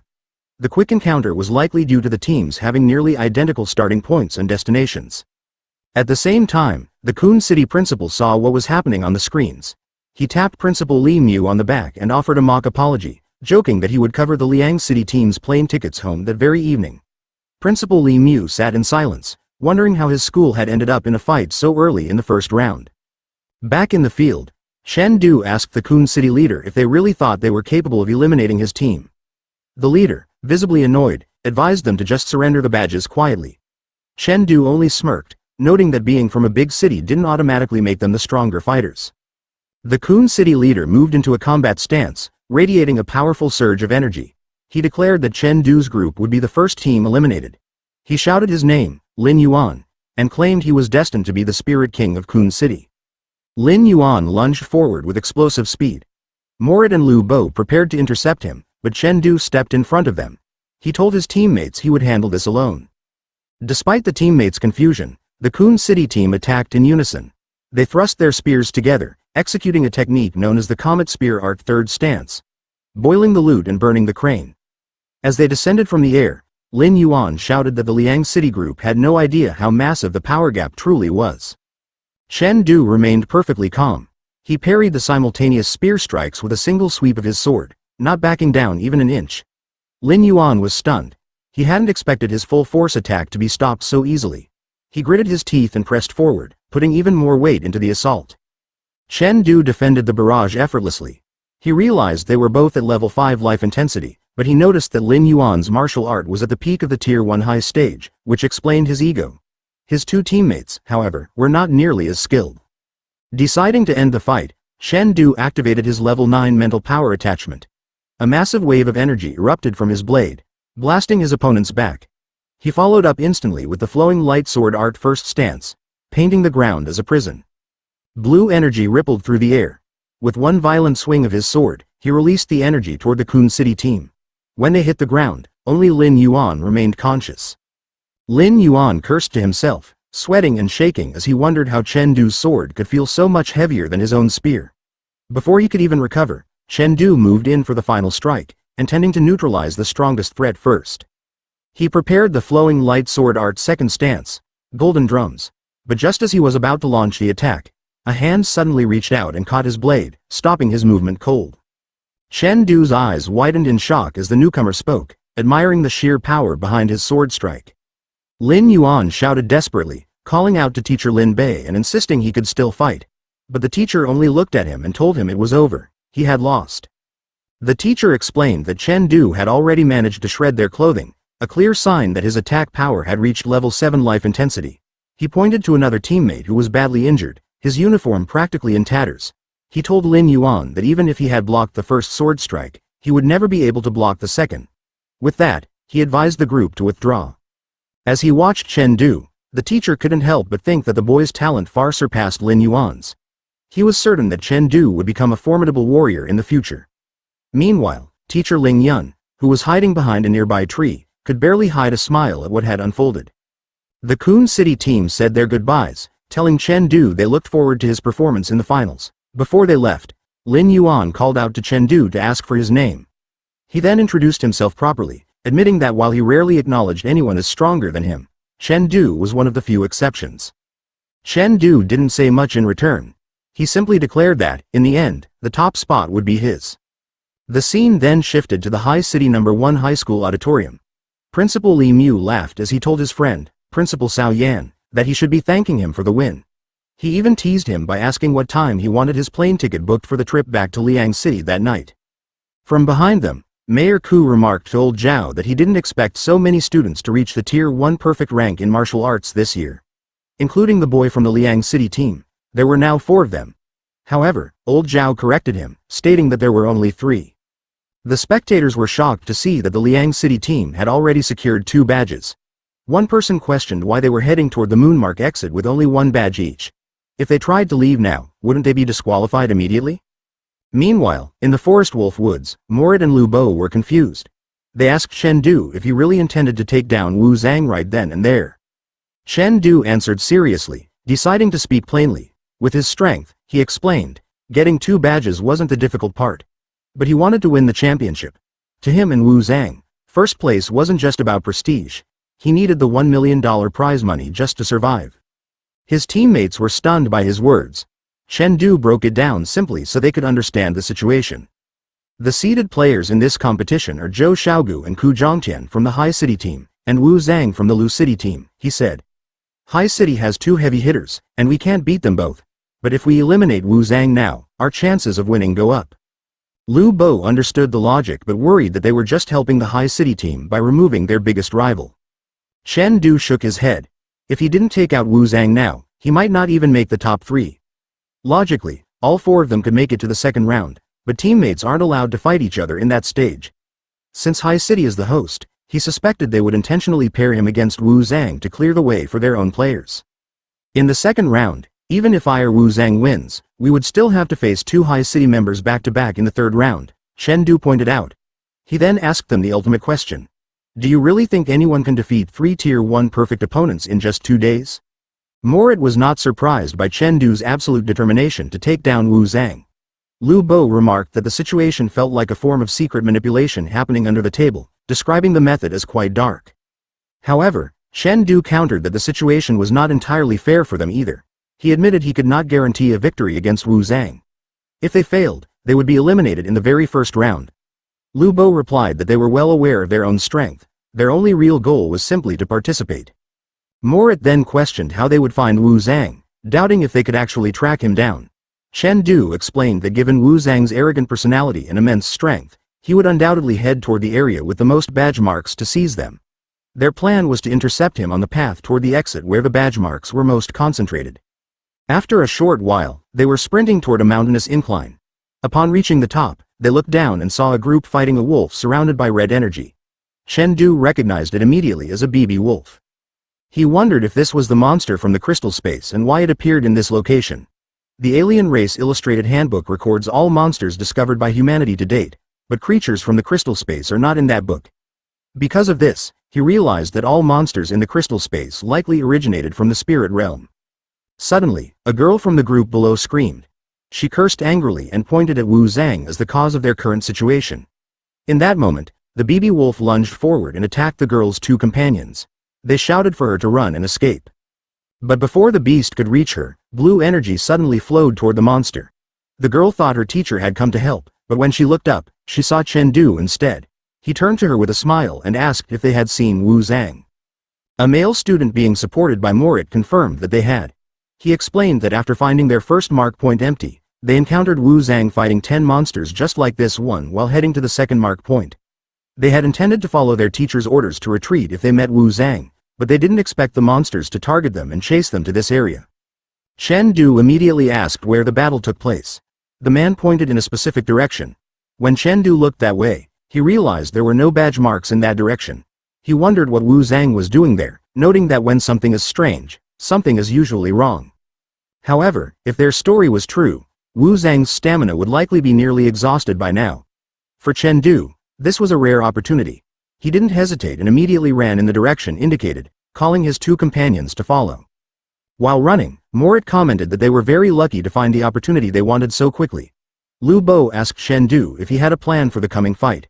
Chen Du did not answer immediately. He remembered how the young man pointed out the location and warned the 2 not to act rashly. He had an uneasy feeling he couldn't explain. He ordered the 2 to follow his commands at all times from then on. Morit and Lu Bo paused and looked at each other before agreeing. They continued running in the direction the student had pointed out earlier. They were unaware that a fierce, wolf-like monster with glowing red eyes was watching them from a distance. After a long run, they suddenly stopped. Lu Bo asked if they had taken a wrong turn, as they had been running for a long time without seeing Wu Zhang. At that moment, Chen Du sensed movement nearby. He told his companions they had been tricked. Morit and Lu Bo were shocked by what they saw. Wolves with a terrifying presence were closing in on them. They asked what these creatures were. Chen Du answered seriously that only half of what the 3 students said was true.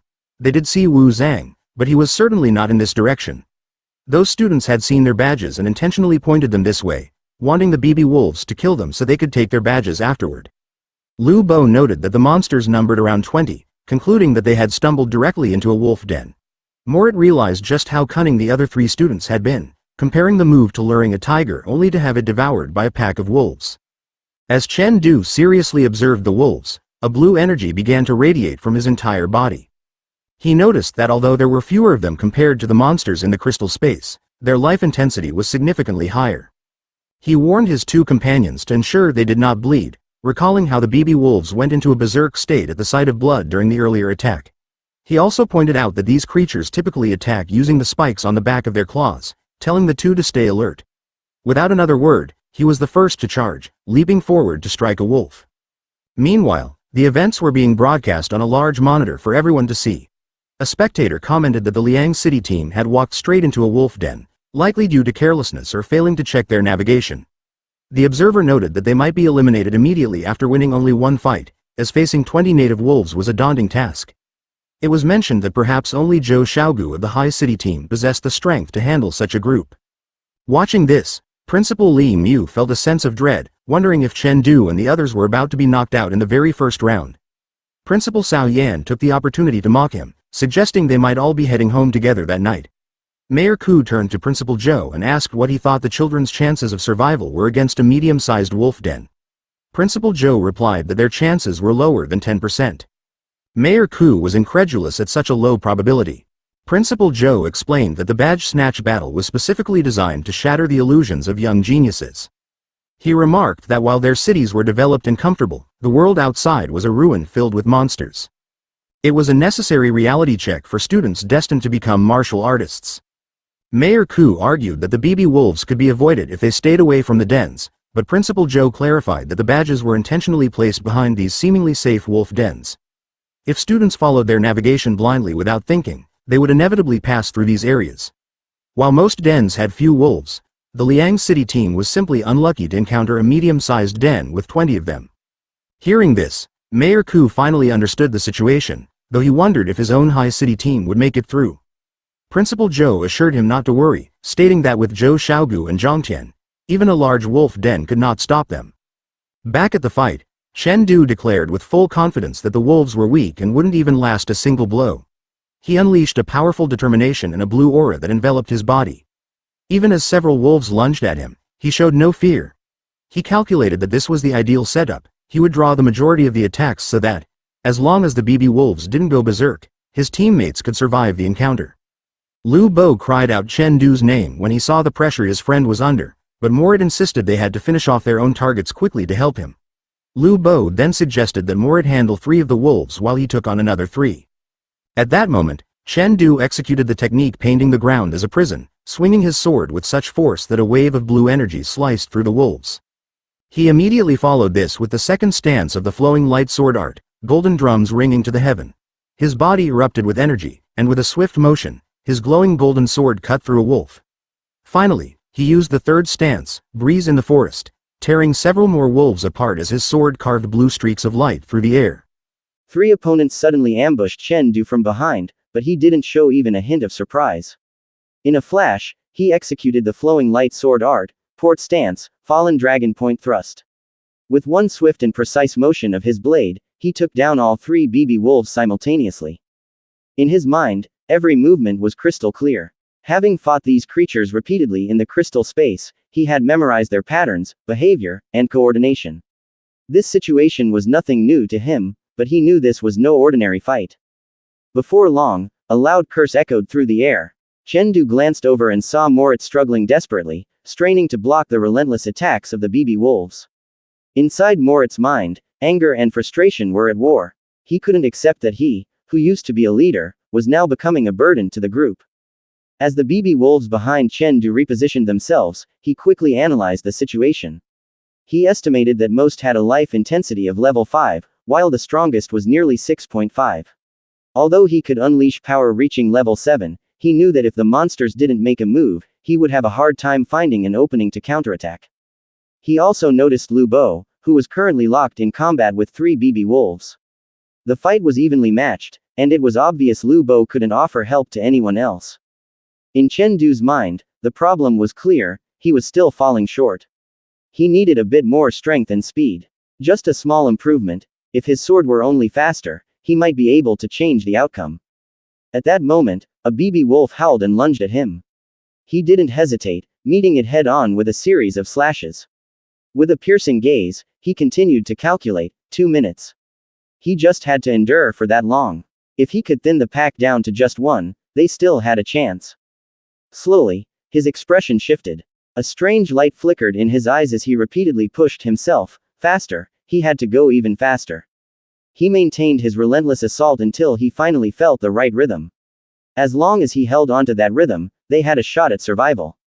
Suddenly, he whipped his head around at the sound of Lu Bo's scream.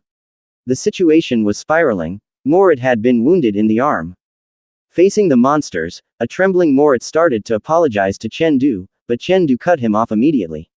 Shouting loudly, Chen Du explained that the scent of blood would cause the BB wolves to go berserk.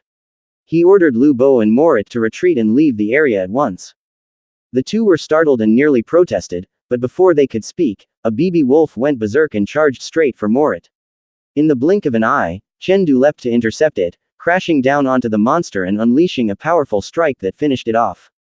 He didn't second-guess himself. He declared that he would face the remaining enemies alone. Since teacher Ling Yun was nearby, he wouldn't be in total danger. He added that this was their only way to secure a chance at the next round. They had no choice but to pull back. Ultimately, Lu Bo was forced to comply, pulling Morit away while admitting they could no longer continue the fight. As Chen Du pulled his sword from the carcass of the dead BB wolf, he reconsidered the situation. When these creatures go berserk, their strength and speed increase, but they lose their sanity, attacking whoever is closest to them. This wasn't new to him. He had faced over 30 berserk BB wolves back in the crystal space. Now, he was facing that same danger once again.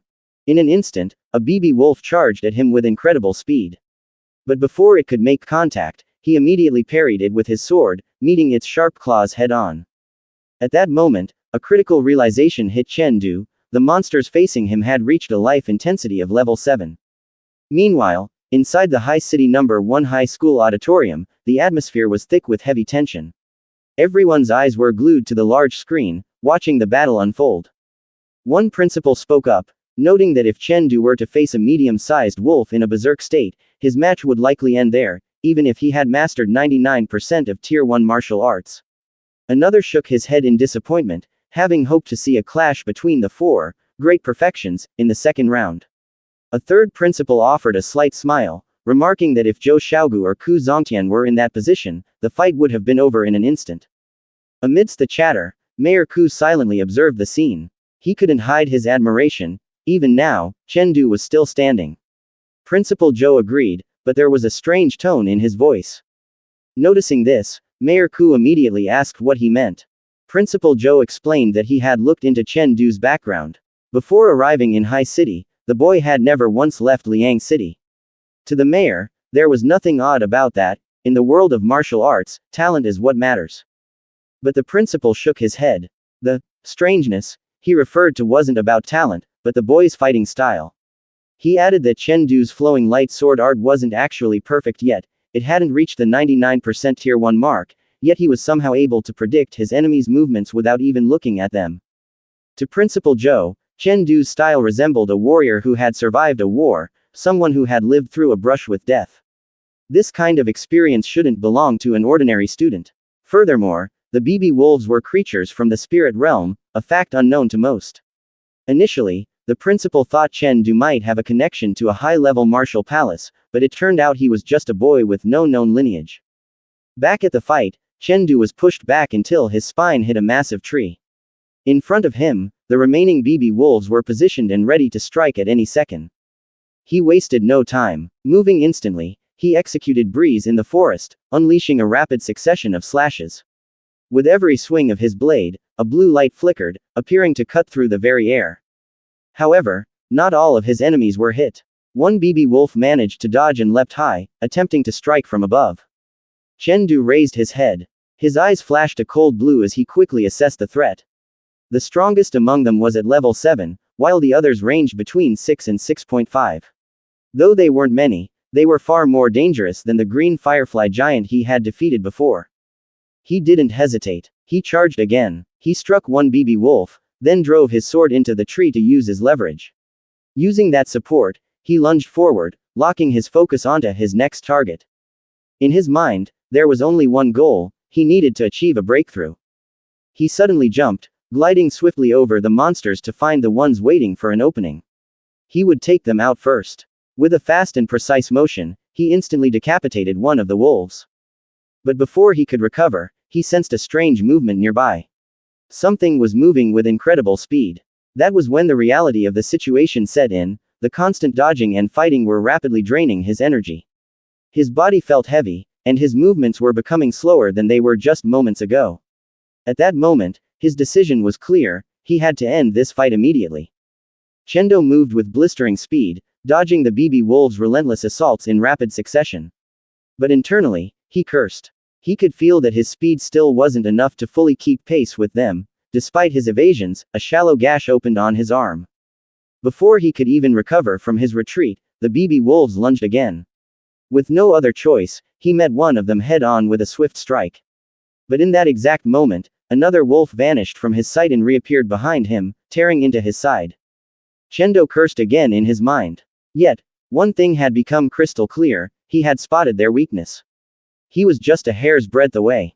But before he could act, a powerful blow from a BB wolf slammed into his body.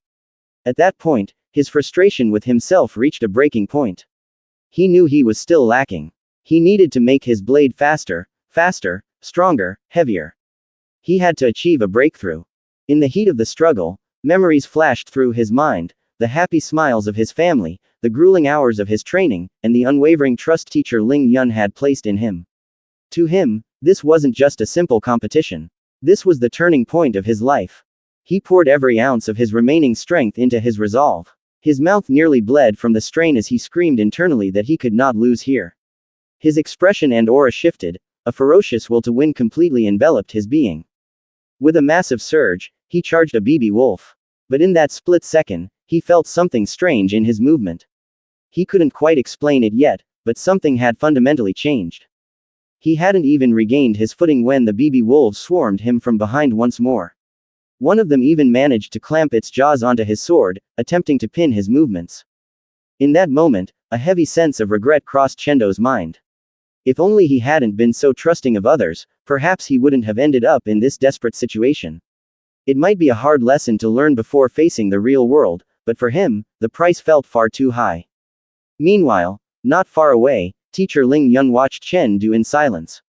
He sighed, thinking the result of the match was about to be decided and that it might be time to step in and end it. But suddenly, his expression shifted. He noticed a peculiar flow of energy circulating through Chen Du's entire body. Something was wrong, or more accurately, something extraordinary was happening.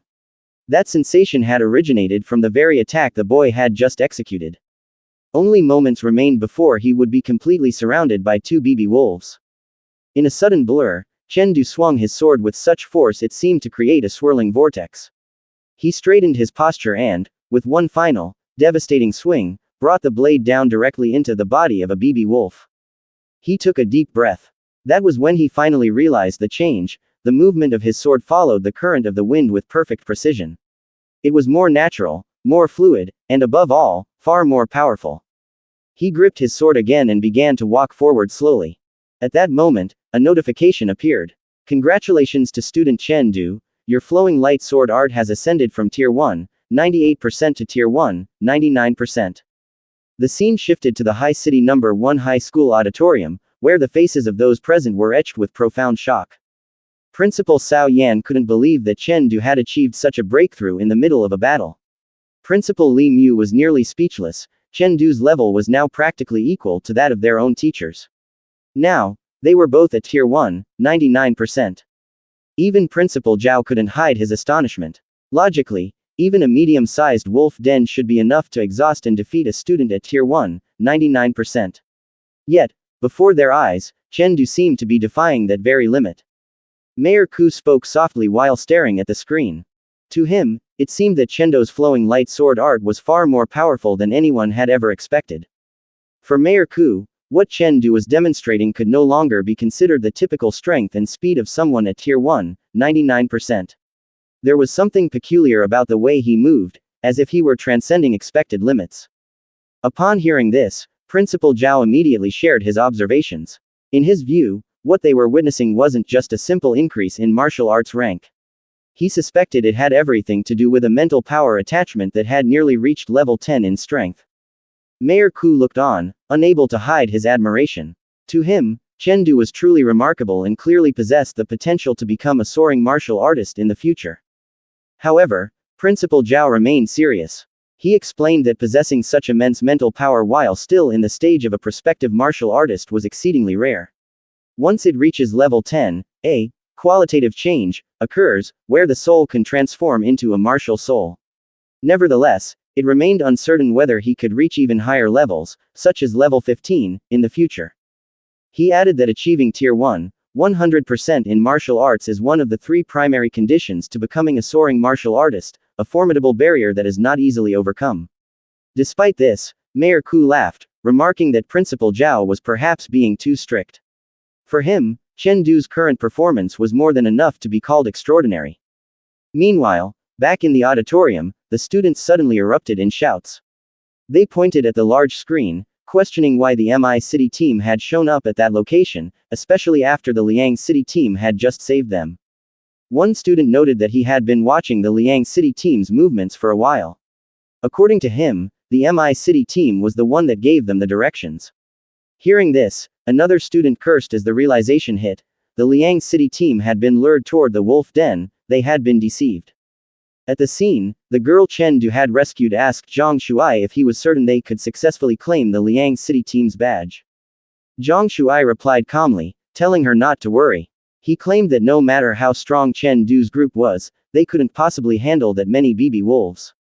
He was certain the Liang City team's leader would be forced to intervene to save the students, and once that happened, the entire team would be automatically eliminated. He further explained that, according to the rules, an eliminated team must leave their badge behind. Since the badges had no tracking system, no one would ever know who picked them up. With total confidence, he declared that since they were the only ones there, the 2 badges would undoubtedly be theirs. A moment later, with a smirk, he told his teammates that they had finally reached their goal. Upon arrival, they were greeted by the sight of countless BB wolf carcasses. One of his teammates was awestruck, praising Zhang Shuai as a master tactician, almost god-like in his predictions. But suddenly, Zhang Shuai froze. Something was wrong. He couldn't explain it, but a strange sensation washed over him. It felt as if he had overlooked something critical. One of his teammates pointed toward a badge resting atop a pile of monster corpses. As he approached it, the girl commented on how impressive the Liang City team's teacher must be to have slaughtered all those BB wolves. Zhang Shuai remained silent. In his mind, it was clear a fierce battle had taken place. But as he scanned the surroundings, the feeling that he had missed a vital detail intensified. Cold sweat began to break on his brow. Panic set in. In the next second, he screamed at his teammates to run immediately.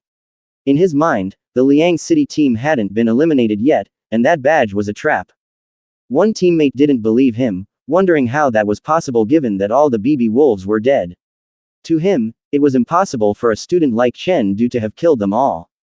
But before he could finish his sentence, a burst of blue energy struck his hand, forcing him back before he could touch the badge. They all turned around at once. From the shadows, Chen Du slowly walked toward them. His presence was quiet yet incredibly heavy. In a calm voice, he revealed the truth. He had killed every single BB wolf by himself. As he drew closer, he seriously asked Zhang Shuai how he had figured out they hadn't been eliminated. Slightly trembling, Zhang Shuai answered. He explained that he had examined the wounds on the BB wolves. He knew that team leaders were forbidden from carrying weapons, making it impossible for an unarmed leader to leave those kinds of deep slashes on the monsters' bodies. Chen Du suddenly recalled that teacher Ling Yun only ever used a rotating variety of weapons whenever they sparred in martial arts class. Even now, he had no idea what the teacher's primary weapon actually was, and he realized with a start that he had completely overlooked that crucial detail.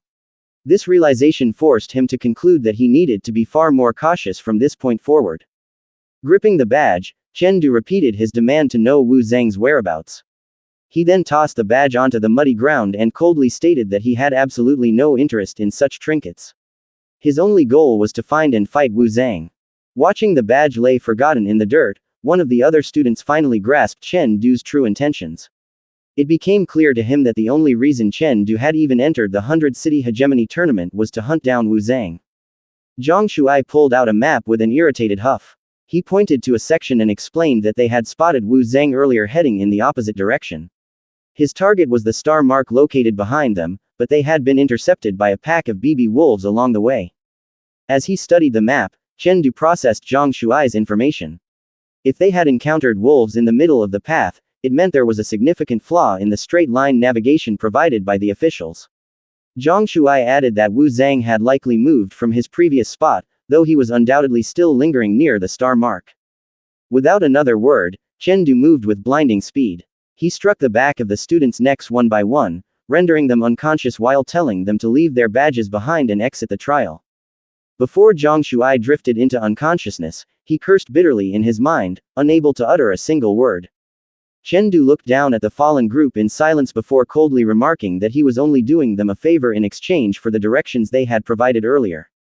Suddenly, the teacher of the three students emerged from the shadows. He glared at Chen Du, calling him a talented but unprincipled fighter who went back on his word and possessed no martial ethics whatsoever. Hearing this from his hiding spot in the tall grass, Moritz's ears began to ring with anger. Though he tried to restrain himself, he eventually shouted back at the teacher, demanding to know what he meant by accusing them of having no ethics. In that moment, Chen Du realized that this man was the team leader of the MI City team, which meant they had nothing to fear. He coldly pointed out that what their team had done was a clear case of deception.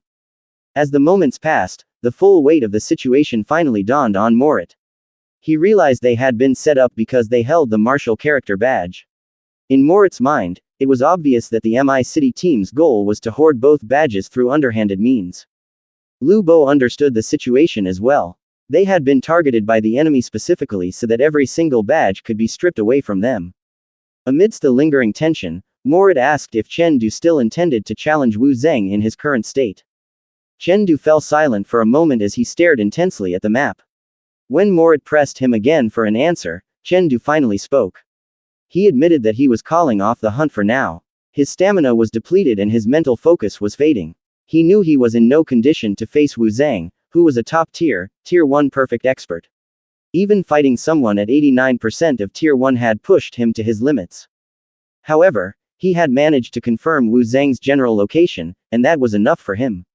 His original plan was to avoid perfect-level experts entirely, but he never expected their luck to be so good that they would end up collecting every single badge.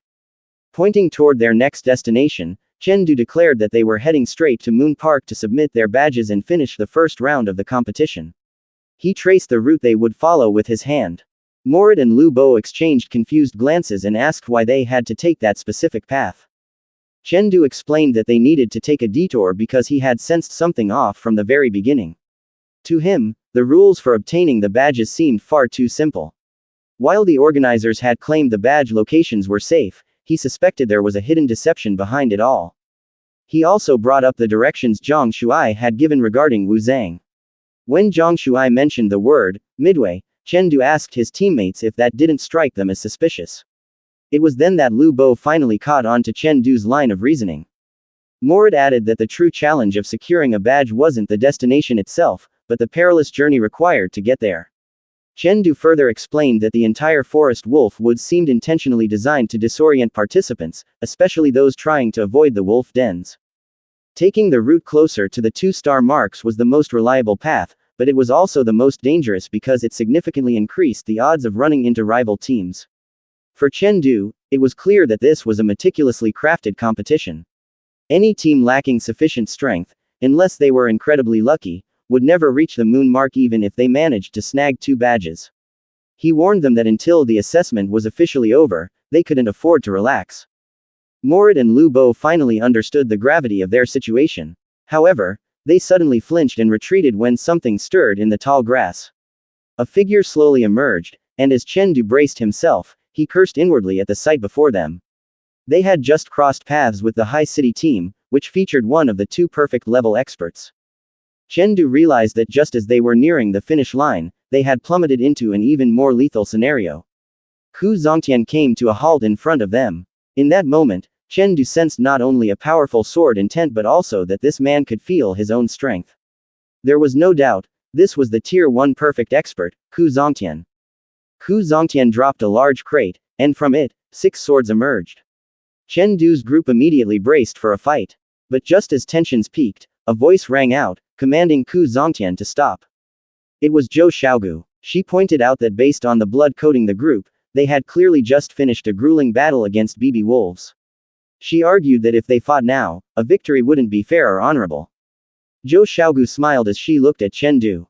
She remarked that she hadn't expected to find another Tier 1 perfect expert besides Wu Zhang.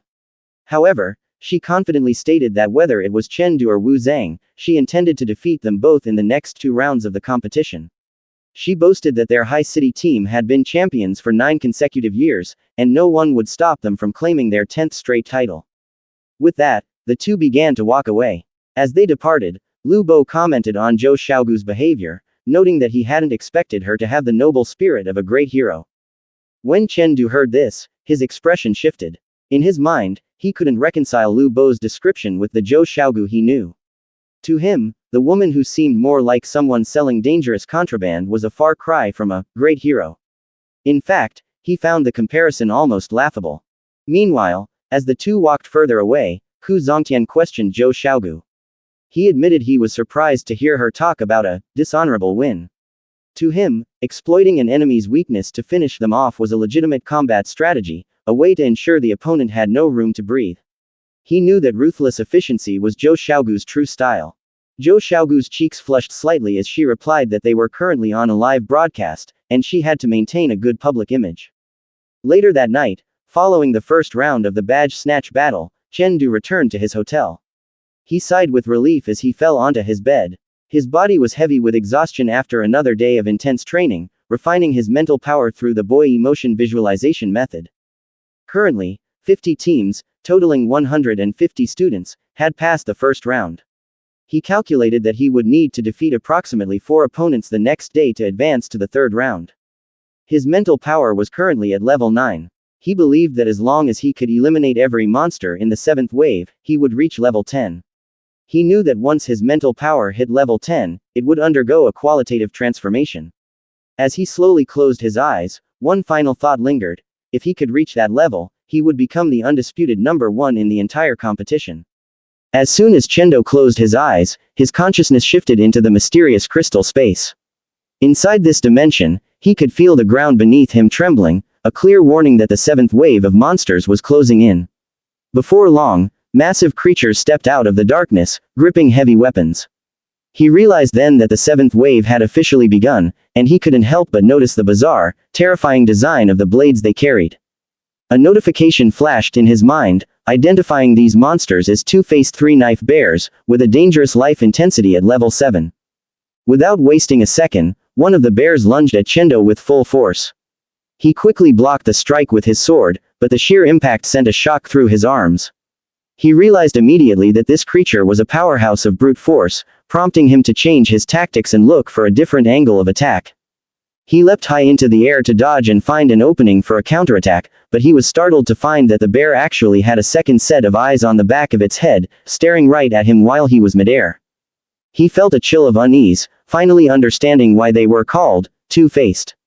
Before he could make his next move, the monster followed up, trying to strike him while he was still airborne and vulnerable, but Chendo's agility saved him as he dodged again and landed firmly on his feet.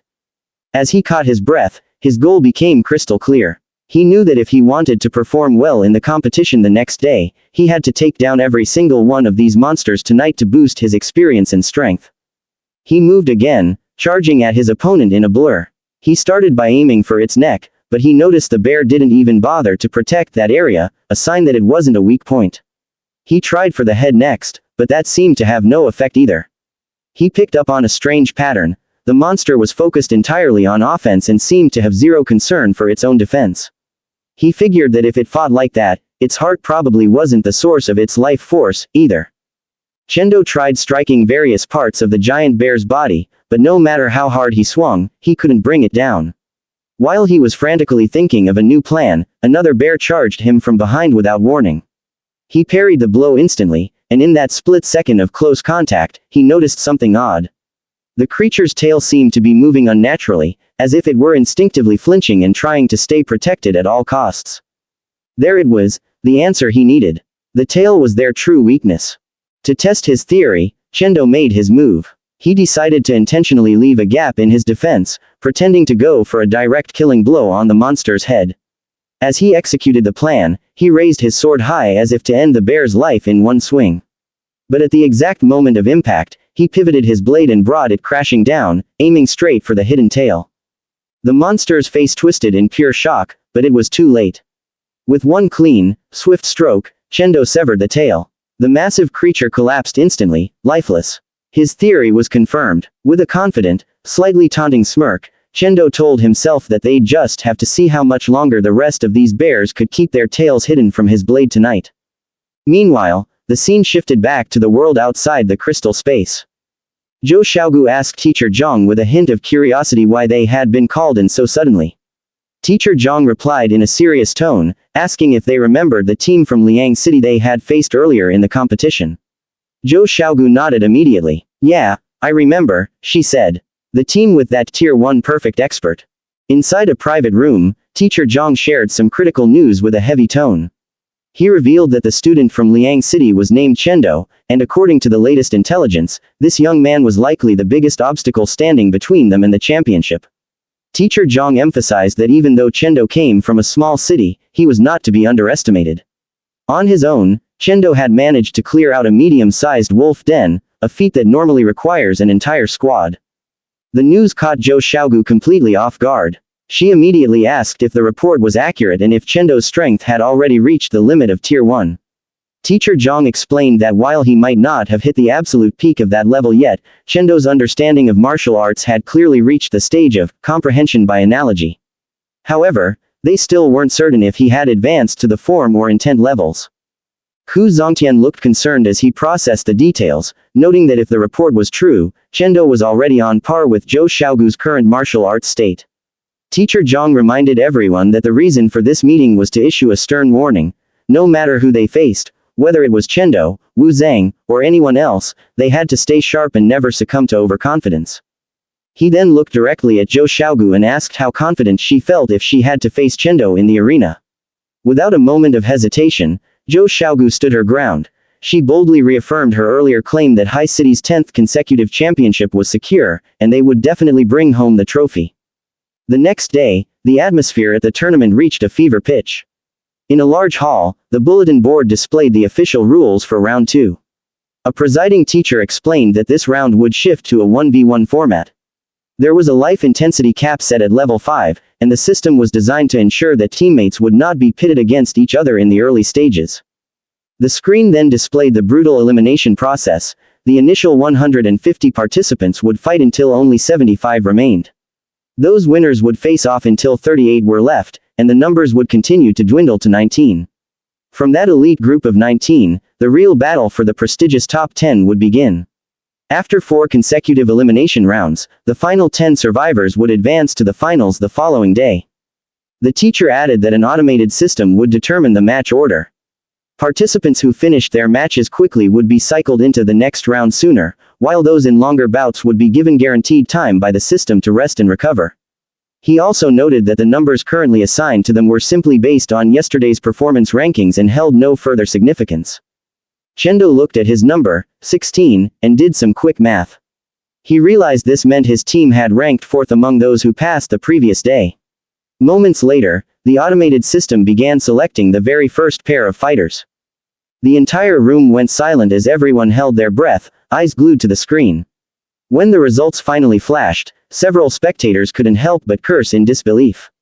The very first match was an absolute blockbuster, a rare encounter that seemed like a miracle to see so early in the brackets. It was perfect versus perfect. The screen lit up with the names of the two giants set to clash immediately. High City's star player, Zhou Xiaogu, against Lu City's powerhouse, Wu Zhang. The arena hummed with the sound of thousands of students whispering, debating whether this opening match would effectively decide the entire championship. However, many were quick to disagree. They reminded the crowd not to forget Chen Du's legendary feat of clearing a medium-sized wolf den solo, or the presence of the enigmatic Ku Zongtian, who had yet to show his true potential since the start of the tournament. Chen Du listened to the chatter in silence, his eyes fixed on the stage. He felt a genuine surge of interest in the clash between Zhou Xiaogu and Wu Zhang. The air felt heavy with tension. He knew both fighters possessed a level of power that far exceeded the average student. Before the fight officially began, an announcement rang out. both contestants' life intensity had been temporarily capped at level 5 to ensure a fair, skill-based duel. When the two finally stood face to face, Wu Zhang was the first to speak. With a cocky grin, he told Zhou Xiaogu he had been waiting a long time to face her in a real fight.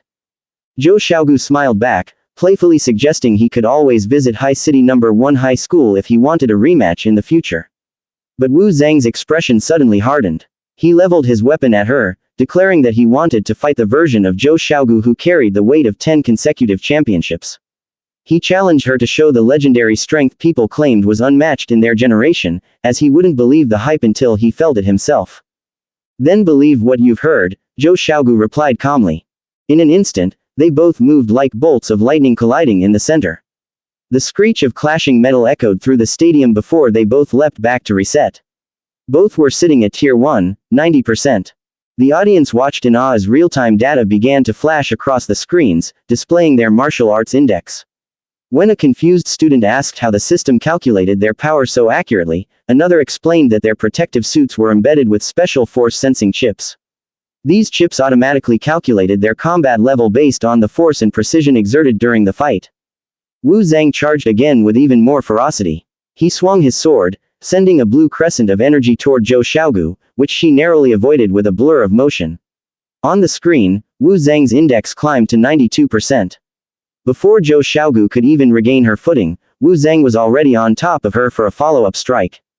Forced to maneuver while still midair, Zhou Xiaogu stayed composed. Wu Zhang realized she wasn't panicking despite being out of position. Instead, she remained alert, waiting for the perfect window to strike back. Wu Zhang delivered a sharp kick toward her weapon, trying to pin her hands, but Zhou Xiaogu sensed the follow-up coming. A powerful kick landed squarely on her stomach, sliding her across the floor. Despite the impact, her gaze remained sharp and focused on Wu Zhang. He didn't give her a second to breathe. While she was still recovering from the slide, Wu Zhang unleashed a devastating flurry of sword strikes. The screen flashed a warning as Wu Zhang's martial arts index surged to a staggering 99%. Realizing that Wu Zhang's sword intent was too powerful to block head-on, Zhou Xiaogu used her dagger to deftly deflect the path of his massive blade. This precise counter move pushed her own index up to 95%. In the chaotic exchange of power, Zhou Xiaogu managed to land a clean hit, opening a bleeding gash on Wu Zhang's arm. Instead of flinching, Wu Zhang let out a grin. He praised her tactical brilliance, acknowledging how she intentionally diverted his attack just to find a single opening in his defense. For Wu Zhang, the wound on his shoulder was more than a mere injury, it was the ultimate proof that the strength he had been searching for was standing right in front of him. Chendo, meanwhile, watched the arena with growing confusion. To him, the duel felt shrouded in mystery because he couldn't pinpoint the basic martial arts behind their movements. Despite his sharp eyes, there was something hidden in every swing and kick that he simply couldn't name. On the stage, Zhou Xiaogu's brow furrowed as she felt the pressure mounting. She coldly remarked that their real fight was only beginning before lunging at Wu Zhang, her dagger glowing with a fierce violet light. She followed up with a strike so fast it nearly caught him off guard, but Wu Zhang's instincts saved him. From that moment on, the arena became a stage for a dizzying, relentless exchange of blows that showed no sign of slowing down. At the edge of the crowd, Teacher Ling approached Chendo to share some high-level insight. He reminded the young man that since his martial arts level hadn't reached Tier 1, 99% earlier, he hadn't yet explained the significance of that final 1%. Curious, Chendo asked about the secret of that last stage. Teacher Ling replied with a cryptic question, asking if Chendo really thought that 100% came immediately after 99%.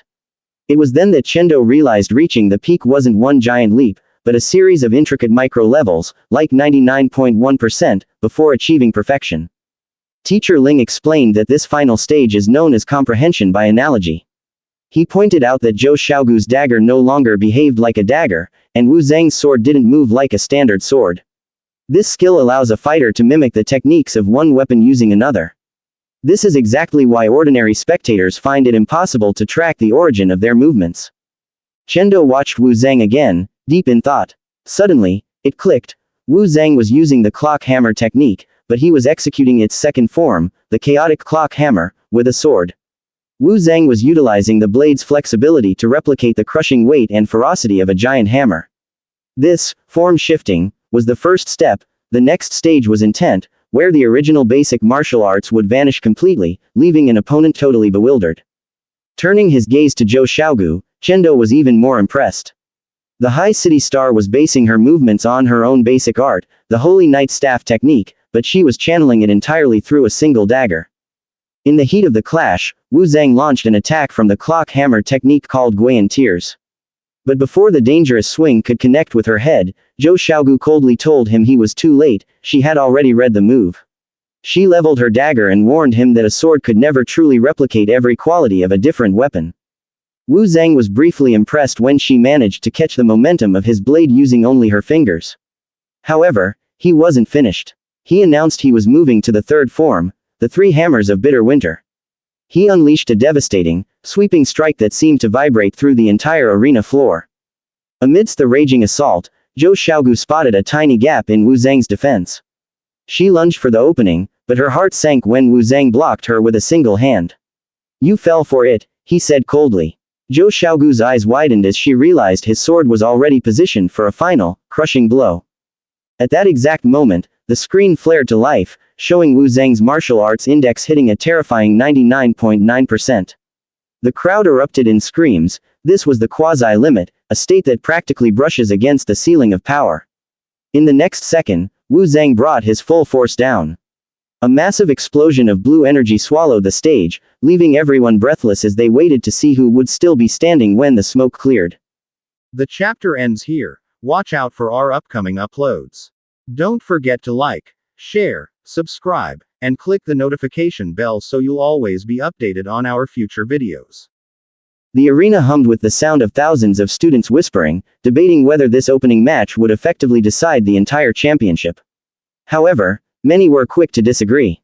They reminded the crowd not to forget Chen Du's legendary feat of clearing a medium-sized wolf den solo, or the presence of the enigmatic Ku Zongtian, who had yet to show his true potential since the start of the tournament.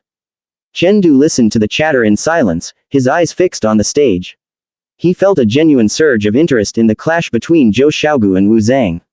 The air felt heavy with tension. He knew both fighters possessed a level of power that far exceeded the average student. Before the fight officially began, an announcement rang out. Both contestants' life intensity had been temporarily capped at level 5 to ensure a fair, skill-based duel. When the two finally stood face to face, Wu Zhang was the first to speak. With a cocky grin, he told Zhou Xiaogu he had been waiting a long time to face her in a real fight. Zhou Xiaogu smiled back, playfully suggesting he could always visit High City No. 1 High School if he wanted a rematch in the future. But Wu Zhang's expression suddenly hardened. He leveled his weapon at her, declaring that he wanted to fight the version of Zhou Xiaogu who carried the weight of 10 consecutive championships. He challenged her to show the legendary strength people claimed was unmatched in their generation, as he wouldn't believe the hype until he felt it himself. "Then believe what you've heard," Zhou Xiaogu replied calmly. In an instant, they both moved like bolts of lightning colliding in the center. The screech of clashing metal echoed through the stadium before they both leapt back to reset. Both were sitting at Tier 1, 90%. The audience watched in awe as real-time data began to flash across the screens, displaying their martial arts index. When a confused student asked how the system calculated their power so accurately, another explained that their protective suits were embedded with special force sensing chips. These chips automatically calculated their combat level based on the force and precision exerted during the fight. Wu Zhang charged again with even more ferocity. He swung his sword, sending a blue crescent of energy toward Zhou Xiaogu, which she narrowly avoided with a blur of motion. On the screen, Wu Zhang's index climbed to 92%. Before Zhou Xiaogu could even regain her footing, Wu Zhang was already on top of her for a follow-up strike. Forced to maneuver while still midair, Zhou Xiaogu stayed composed. Wu Zhang realized she wasn't panicking despite being out of position. Instead, she remained alert, waiting for the perfect window to strike back. Wu Zhang delivered a sharp kick toward her weapon, trying to pin her hands, but Zhou Xiaogu sensed the follow-up coming. A powerful kick landed squarely on her stomach, sliding her across the floor. Despite the impact, her gaze remained sharp and focused on Wu Zhang. He didn't give her a second to breathe. While she was still recovering from the slide, Wu Zhang unleashed a devastating flurry of sword strikes. The screen flashed a warning as Wu Zhang's martial arts index surged to a staggering 99%. Realizing that Wu Zhang's sword intent was too powerful to block head-on, Zhou Xiaogu used her dagger to deftly deflect the path of his massive blade. This precise counter move pushed her own index up to 95%. In the chaotic exchange of power, Zhou Xiaogu managed to land a clean hit, opening a bleeding gash on Wu Zhang's arm. Instead of flinching, Wu Zhang let out a grin. He praised her tactical brilliance, acknowledging how she intentionally diverted his attack just to find a single opening in his defense. For Wu Zhang, the wound on his shoulder was more than a mere injury, it was the ultimate proof that the strength he had been searching for was standing right in front of him. Chendo, meanwhile, watched the arena with growing confusion. To him, the duel felt shrouded in mystery because he couldn't pinpoint the basic martial arts behind their movements. Despite his sharp eyes, there was something hidden in every swing and kick that he simply couldn't name. On the stage, Zhou Xiaogu's brow furrowed as she felt the pressure mounting. She coldly remarked that their real fight was only beginning before lunging at Wu Zhang, her dagger glowing with a fierce violet light. She followed up with a strike so fast it nearly caught him off guard, but Wu Zhang's instincts saved him. From that moment on, the arena became a stage for a dizzying, relentless exchange of blows that showed no sign of slowing down. At the edge of the crowd, Teacher Ling approached Chendo to share some high-level insight. He reminded the young man that since his martial arts level hadn't reached Tier 1, 99% earlier, he hadn't yet explained the significance of that final 1%. Curious, Chendo asked about the secret of that last stage. Teacher Ling replied with a cryptic question, asking if Chendo really thought that 100% came immediately after 99%. It was then that Chendo realized reaching the peak wasn't one giant leap, but a series of intricate micro-levels, like 99.1%, before achieving perfection. Teacher Ling explained that this final stage is known as comprehension by analogy. He pointed out that Zhou Xiaogu's dagger no longer behaved like a dagger, and Wu Zhang's sword didn't move like a standard sword. This skill allows a fighter to mimic the techniques of one weapon using another. This is exactly why ordinary spectators find it impossible to track the origin of their movements. Chendo watched Wu Zhang again, deep in thought. Suddenly, it clicked. Wu Zhang was using the clock hammer technique, but he was executing its second form, the chaotic clock hammer, with a sword. Wu Zhang was utilizing the blade's flexibility to replicate the crushing weight and ferocity of a giant hammer. This, form shifting, was the first step. The next stage was intent, where the original basic martial arts would vanish completely, leaving an opponent totally bewildered. Turning his gaze to Zhou Xiaogu, Chendo was even more impressed. The high city star was basing her movements on her own basic art, the Holy Knight Staff technique, but she was channeling it entirely through a single dagger. In the heat of the clash, Wu Zhang launched an attack from the clock hammer technique called Guian Tears. But before the dangerous swing could connect with her head, Zhou Xiaogu coldly told him he was too late, she had already read the move. She leveled her dagger and warned him that a sword could never truly replicate every quality of a different weapon. Wu Zhang was briefly impressed when she managed to catch the momentum of his blade using only her fingers. However, he wasn't finished. He announced he was moving to the third form, the three hammers of bitter winter. He unleashed a devastating, sweeping strike that seemed to vibrate through the entire arena floor. Amidst the raging assault, Zhou Xiaogu spotted a tiny gap in Wu Zhang's defense. She lunged for the opening, but her heart sank when Wu Zhang blocked her with a single hand. "You fell for it," he said coldly. Zhou Xiaogu's eyes widened as she realized his sword was already positioned for a final, crushing blow. At that exact moment, the screen flared to life, showing Wu Zhang's martial arts index hitting a terrifying 99.9%. The crowd erupted in screams. This was the quasi-limit, a state that practically brushes against the ceiling of power. In the next second, Wu Zhang brought his full force down. A massive explosion of blue energy swallowed the stage, leaving everyone breathless as they waited to see who would still be standing when the smoke cleared. The chapter ends here. Watch out for our upcoming uploads. Don't forget to like, share, subscribe, and click the notification bell so you'll always be updated on our future videos.